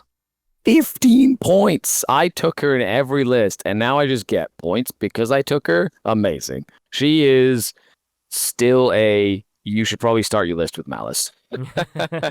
Vectora redeploy. She is decent in close combat. She's the most durable of the Archons, even without a 5-up Feel No Pain. I mean, 2-up Invul Save with the 5-up Feel No Pain. I love Malys. She is great and cheaper. Absolutely. Lelith Hesperax, the other amazing named character, is staying at 85, straight up auto take. Yep. Her, like, you can, some people don't like Lelith, right? But I like Lelith, but you can now, yeah, I disagree too. Lelith is incredible. You can now switch her between like Drazhar and Lelith for the same cost. So it's like you can pick and choose if it makes a big difference to you. Lelith is insane. I would never run her with the 10 strong, but some people like the 10 strong. But I would always run Lelith, 5 Wyches, and put the 3 gladiatory weapons and the power weapon in her unit with the pain ability for +1. She's worth every penny. I think she's undercosted right now. So enjoy her because she's really good. Speaking of undercosted, Skari, we got the Mandrakes coming in at a sweet minus 15 decrease, 75 points for 5, 150 for 10. Wow. Oh my goodness. Sure, I own 25 Mandrakes. So I'm probably going to run either 1 of 5 and 1 of 10 or 2 of 5 in every single list. These are insanely good. But 75 points is an absolute steal for what you get. Oh, an 18-inch lone-op unit just hanging around that can go back into reserve. Good. I mean, how many more rules can you have? They have the Dev Wounds in shooting, Dev Wounds in combat, ignore cover, stealth, an invulnerable save. We could keep on going. But I think a big brick of 10 of them for 150 is like a really nice late game rapid ingress that can come in like, because you put it back in reserve turn 1 or turn 2 with a paint token, comes in rapid ingress on like turn 4, and it can literally like bully something off an objective to like win a game, right? Like these are, it's a very good unit. Next up, we have the Raider at 85. Stays the same. Stays the same. Sub 100 points for a Build-A-Bear of what things am I going to put inside of it? Very solid choice for a transport, and it comes with like a Dark Lance or a Disintegrator Cannon. Well worth it at 85. I could see it going down to 80, but because it's so useful, I think people are going to use it a lot, which I think will keep its points relatively the same, or maybe even go up, because everybody's going to love the rules it has. Speaking of the next one, we've got the Ravager going down 10 points to 115. I always felt 125 was a little too steep. I'm glad it's down. It's a solid anti-tank choice, and it gets better gets better in some of the detachments as well. So I think now you could justify taking, say, 2 of them instead of just like 1 as like a little like backfield lane holder. Yeah, it's your first big activation into something, and then you add your Scourges as needed. I think it's pretty solid at 115. Yep. Razorwing Jetfighter, 170, stays the same. I struggle to see this fitting into most lists, unfortunately. Shrug. It is what it is. It's been at 170 since index days, and even then it was overcosted, and they have never touched it, and that makes me sad.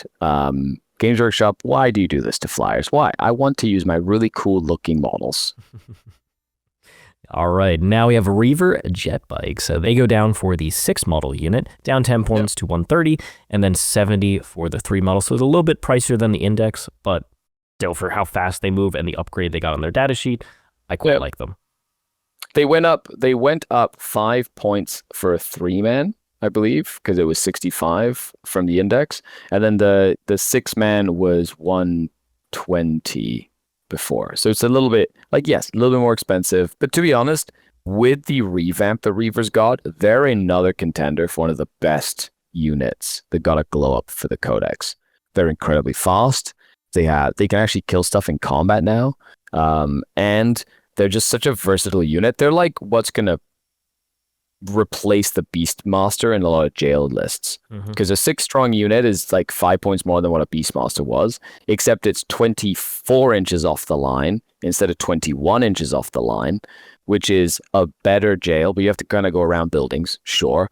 And then in Witch Cult and other detachments, it gets like cool bonuses that it can use, like Advance and Charge and Reapers after doing that, or an extra 2 inches of movement or whatever. I think Reaver jet bikes are a solid choice. I'm going to be taking at least 2 units of 3 in every list. Sometimes I'm going to be doing 1 of 3, 1 of 6, depending on what I want to do with them. Yeah, them and Hellions kind of can fill similar roles as well. Hellions bring up the damage a little bit. Reavers get that guaranteed speed. They're excellent. And we got the Scourges with heavy weapons coming in at a little bit of an increase up to 130, but for me personally, they are one of the best data sheets in this book. No surprise they went up just a tad. In the game. You're just not going to not take them. They are critical. Yeah, you'll take at least 1 unit. You're probably going to take 2. I always run 2 units in singles lists, 3 in teams. And I went to a team event this past weekend, and I had 3 units of them, and they were just so good. Every single game. They are worth every penny. They die to a stiff breeze, but it was warranted. 120 was too cheap for what you get. Non-interactive guns, very good. Very good. Yeah. Scourges with Shard Carbines stay at 80 points for that 6-inch deep strike. It's a good tech piece. Expensive for what you get, 6-inch deep strike plus 1 AP, but it is one of those tech pieces that you might take one of them just for that, like, I need to do this or this, and then they die, usually, right? Unless you can really kind of keep them alive. So if you get multiple activations out of them, very, very worth their 80. A little bit pricey, but I think it is about right for what the unit does. Then we have the Succubus. Stayed the same, 50 points. Considering she got a glow up, she's only 5 points more than the index. Reroll hits, reroll wounds, and extra attack. Like reroll hits, reroll wounds, and precision against character units, basically. Very good. She's not bad for 50 points. Like, she does more than what she did before. Yeah, and she's still very good in the cult detachment once you throw these enhancements on there. Yes, the fights first enhancement and the +1 damage enhancement are going to be excellent in that detachment. Yeah, I think it's less about her data sheet now and more about the fact that Drukhari have so many good characters. It's very hard to fit all of them in, and she's just going to be towards the bottom end of that.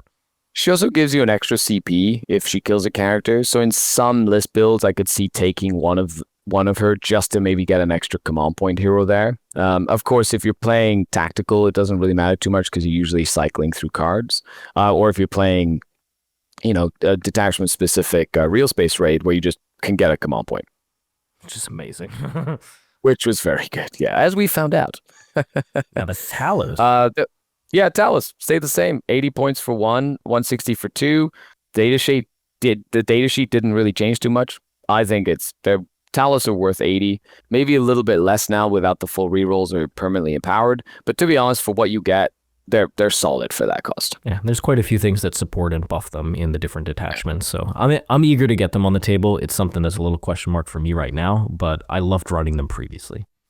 Yeah, they're really fun. I think Coven's going to make them shine, but there are a few detachments where they work. Then we have the Venom. Venom, staple. You're probably going to run 2 to 3 of these things in every single list, and they stayed at 70 points, which is a absolute steal for what you get with a Venom. Small, easy to hide, splits units, jump in and out, advance and disembark with the pain ability.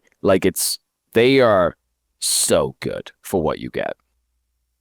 Now, the old Voidraven Bomber here, it does end up going up 30 points to 245. It is the most expensive flyer in the game, I think. It is, I think, so very close to. I think this Tiger Shark is close. Yeah, I'm not counting. Yeah, none of the Tiger Shark is close, but that's a flying Land Raider. So let's just be clear here. I love that whoever did the balancing on the testing team was like, let's not put it to 250 because that would validate Skari, because I've been trying to get it to 300 for 3 years. Hey, let's put it at 245. Now, it's expensive. Has one of the best rules in the Codex. The pain ability to ignore cover is very good. It has some of the best guns in our Codex. It is sort of like our pseudo form of indirect because it ignores footprints. So if things like mortars start coming back into the game, the value of a Voidraven Bomber goes way up. At 245, I can run one of them if I have built a plan around it, or the detachment supports it well, like in Sky Splinter Assault, where you can give it the 4-up invulnerable save with the Night Shield stratagem.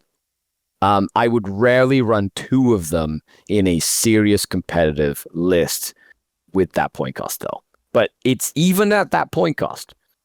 You will probably see one sometimes just because nothing else in the book does what it does, and it has a role to play that nothing else can fill.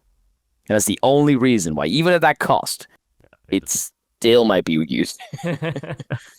Yeah, I'll be eager to see if you end up deciding to do it. And as you said, if the meta shifts to a direction where, you know, anti-Scourge tech comes out, correct, the bomber is the counter to that. So it's very interesting. Now, Wracks, they're going to go down 5 points for 5, 5 points for 8, and then 10 points for 10. I think this is quite an interesting change for the Coven detachment, where I expect to see quite a bit of Wracks. I'm not sure if we're going to end up seeing them in the other detachments, maybe one unit.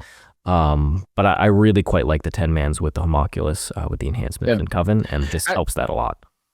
At 65 points for 10 wounds, right? Like, a unit of 5 I could see putting in. Like, if you take a Haemonculus, I would recommend taking 1 unit of 5 Wracks just to sit with Haemonculus on your home objective to put all the objective control on there in like a linchpin or a take and hold, or maybe even push into your expansion objective just to solidify it, so that your opponent can't just throw trash on it easily to like take it away. And then indirect fire, or like not a lot of like heavy fire, will just get regenerated with your Haemonculus's pain ability. I don't, unless you're running Coven, I don't see yourself running lots of them. I've tried the 5, I've tried the 8, I've tried the 10, and in the current meta, they just get annihilated. So if you use them as like a brick, like I haven't really found a way to use them as a brick to survive.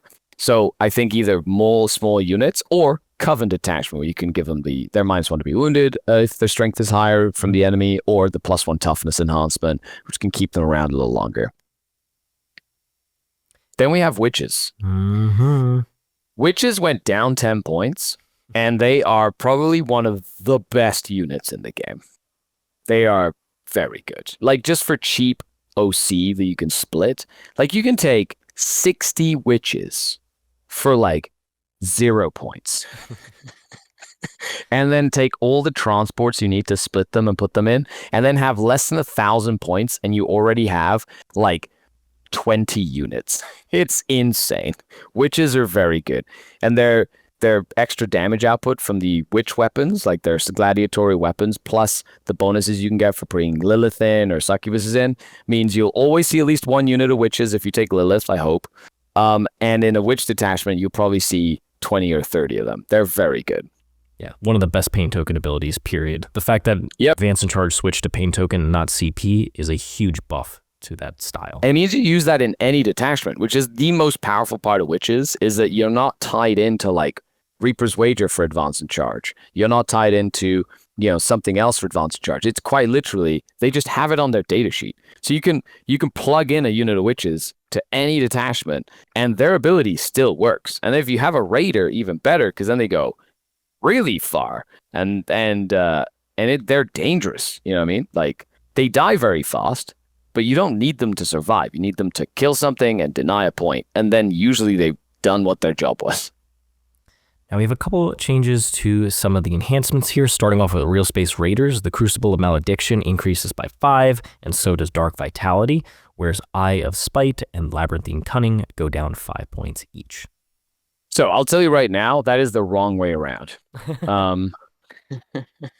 Crucible of Malediction going up 5 doesn't make any sense, because I would never take that usually anyway, unless I had points left over.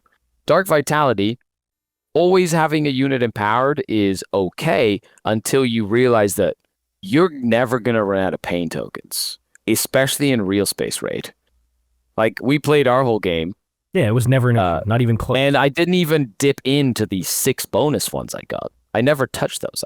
I didn't, they were just sitting there. It was a counter that said 6 on it. I did not touch them the entire game. So like having to like always empower your unit wouldn't have done anything, you know, because I just had pain tokens left over. Eye of Spite, that's great for like a Succubus. Sure. Goes up to 65 points. She gets extra attacks, and then with a pain token, she can be like super buffed or whatever. And then Labyrinthine Cunning going down is insane. It's the best one by far. That enhancement was awesome. I will just take it more now Like, I will take it even more than I would before. Like, why make it cheaper? I don't know. I think that's not going to last very long. The main thing here is that there's not a lot of generic Drukhari characters that you're taking because the named ones are so good. So you usually only have one slot. You're just going to take the best one here on your Archon, which is Labyrinthine Cunning. So you effectively get 5 extra points back. Which is fine by me. That's 5 extra points for 5 more guaranteed command points every game. I'll take it. Yeah, these changes don't make really any sense, and it doesn't feel like it was made by somebody who played the army. if I would have made these changes, that's not what I done. So you can know that I didn't have anything. And then the last ones are no changes in anything else yet for Spectacle of Spite in the Witch Cult Detachment. The Cronos Shard, which is the fights first once per game, went from 10 to 15 points. Yes, I can see that. Like 10 points for fights first once per game, quite powerful. 15 points, still probably something you want to take on at least one of your succubuses. Absolutely. So that's going to end up with the points here. How you feeling big picture overall, Skari, about where Drukhari are going to head when the Codex officially launches and it is out in the tournament scene in the wild? So the more that I've been playing, like physically playing, this is not just like guessing, right? Guessing or whatever. I've put these models on the table. I've played different detachments. I've put pretty much every single one of these data sheets on the board, and I've tested it in real time. Couple of things. Number one, I think that we're going to see that not just one detachment is going to be good. I think we're going to have about 4 detachments that are going to have play at a competitive level, being Realspace Raid, Reaper's Wager, the Witch Cult, and the Kabalite Cartel, mainly. And that means that as a Drukhari player, you can have lots of variety. You're going to be able to mix and match the units that you enjoy and that you like and kind of fine-tune them. And it's going to come down to the play style of the player or like the meta that you're playing in. Because if you play like Kabalite Cartel, you're trying to do more upfront damage. If you're playing Witch Cult, you're trying to do a lot of speed and aggression and a lot of reactive stuff that denies your opponent agency, right? So that's going to be a style of play. So Realspace Raider and Reaper's Wager are going to be your more all-rounder approaches where it's really going to determine whether or not you think you need a lot of pain tokens for some early gameplay, in which case you'd go for like a Realspace Raider, or Reaper's Wager where you kind of save up your pain tokens and just kind of skirmish with the enemy and then go for like a killing blow towards the end of the game. And I think that means that it's going to be hard to tech against because there's going to be lots of different things. I'll tell you, the thing that enemies of Dark Eldar can do right now is stock up on mortars, chainswords, and bolt pistols, and autocannons. The more volume you have, the better. So I think that with that, there's going to be a shift in the meta where there's going to be more things just rolling volume, like your Steeljacks with 50,000 shots. Those are very dangerous, where I don't really care about how many high lasses you, if that makes sense. Right? Absolutely. So put it on the table, test it. I think the book has a lot of potential, but it's definitely not going to be something that's easy to play with, but it's going to have an easier time than in the index because there's so many more choices. The data sheets themselves are a lot more robust. And so we're going to see people do better more consistently with the new codex, for sure. Well, all of that sounds amazingly exciting. I hope the Drukhari fans out there are as excited about the book as you are, Skari. And if you like this review, once again, please do give us a like, subscribe to the channel, and tell your friends about us. All of that massively helps us grow, as well as if you want to see Mr. Skari in action himself with some of the games he's been talking about, as well as his own ideas and thoughts in coaching, where can they check you out? Well, here at The Art of War, of course, where I do a lot of stuff, and of course on Scardcast, my YouTube channel. All the links are in there. I'm going to do battle reports and stuff as well. I did 2 while I was at Art of War. One against Nick, one against Jack Harpster. So if you want to watch those, they're over there. Excellent. So if you're excited about Drukhari content, there are many different places where Skari is putting out the top quality content for Drukhari, and I love to see it. I'm going to be playing Drukhari here at the house as well, because Skari can't just live here permanently, but we love that. We love to have him back. I hope you come down soon. Yep. We'll do it again. We will do it again. So if you're excited to see different takes on Drukhari, I'll also be playing them. And finally, thank you, Games Workshop, for allowing us to review these points and review the codex as a whole. We're very excited to be able to share this information with you, and hopefully you are going to be, seeing the Drukhari out there in the wild, whether fighting against them or fighting with them. So we'll see everybody very soon for more. Thanks so much, Skari, for joining us. Really appreciate you coming on and coming into the studio and hanging out with us and giving us all these Drukhari tips and knowledge. And we will see everybody soon for more. So long for now. Bye.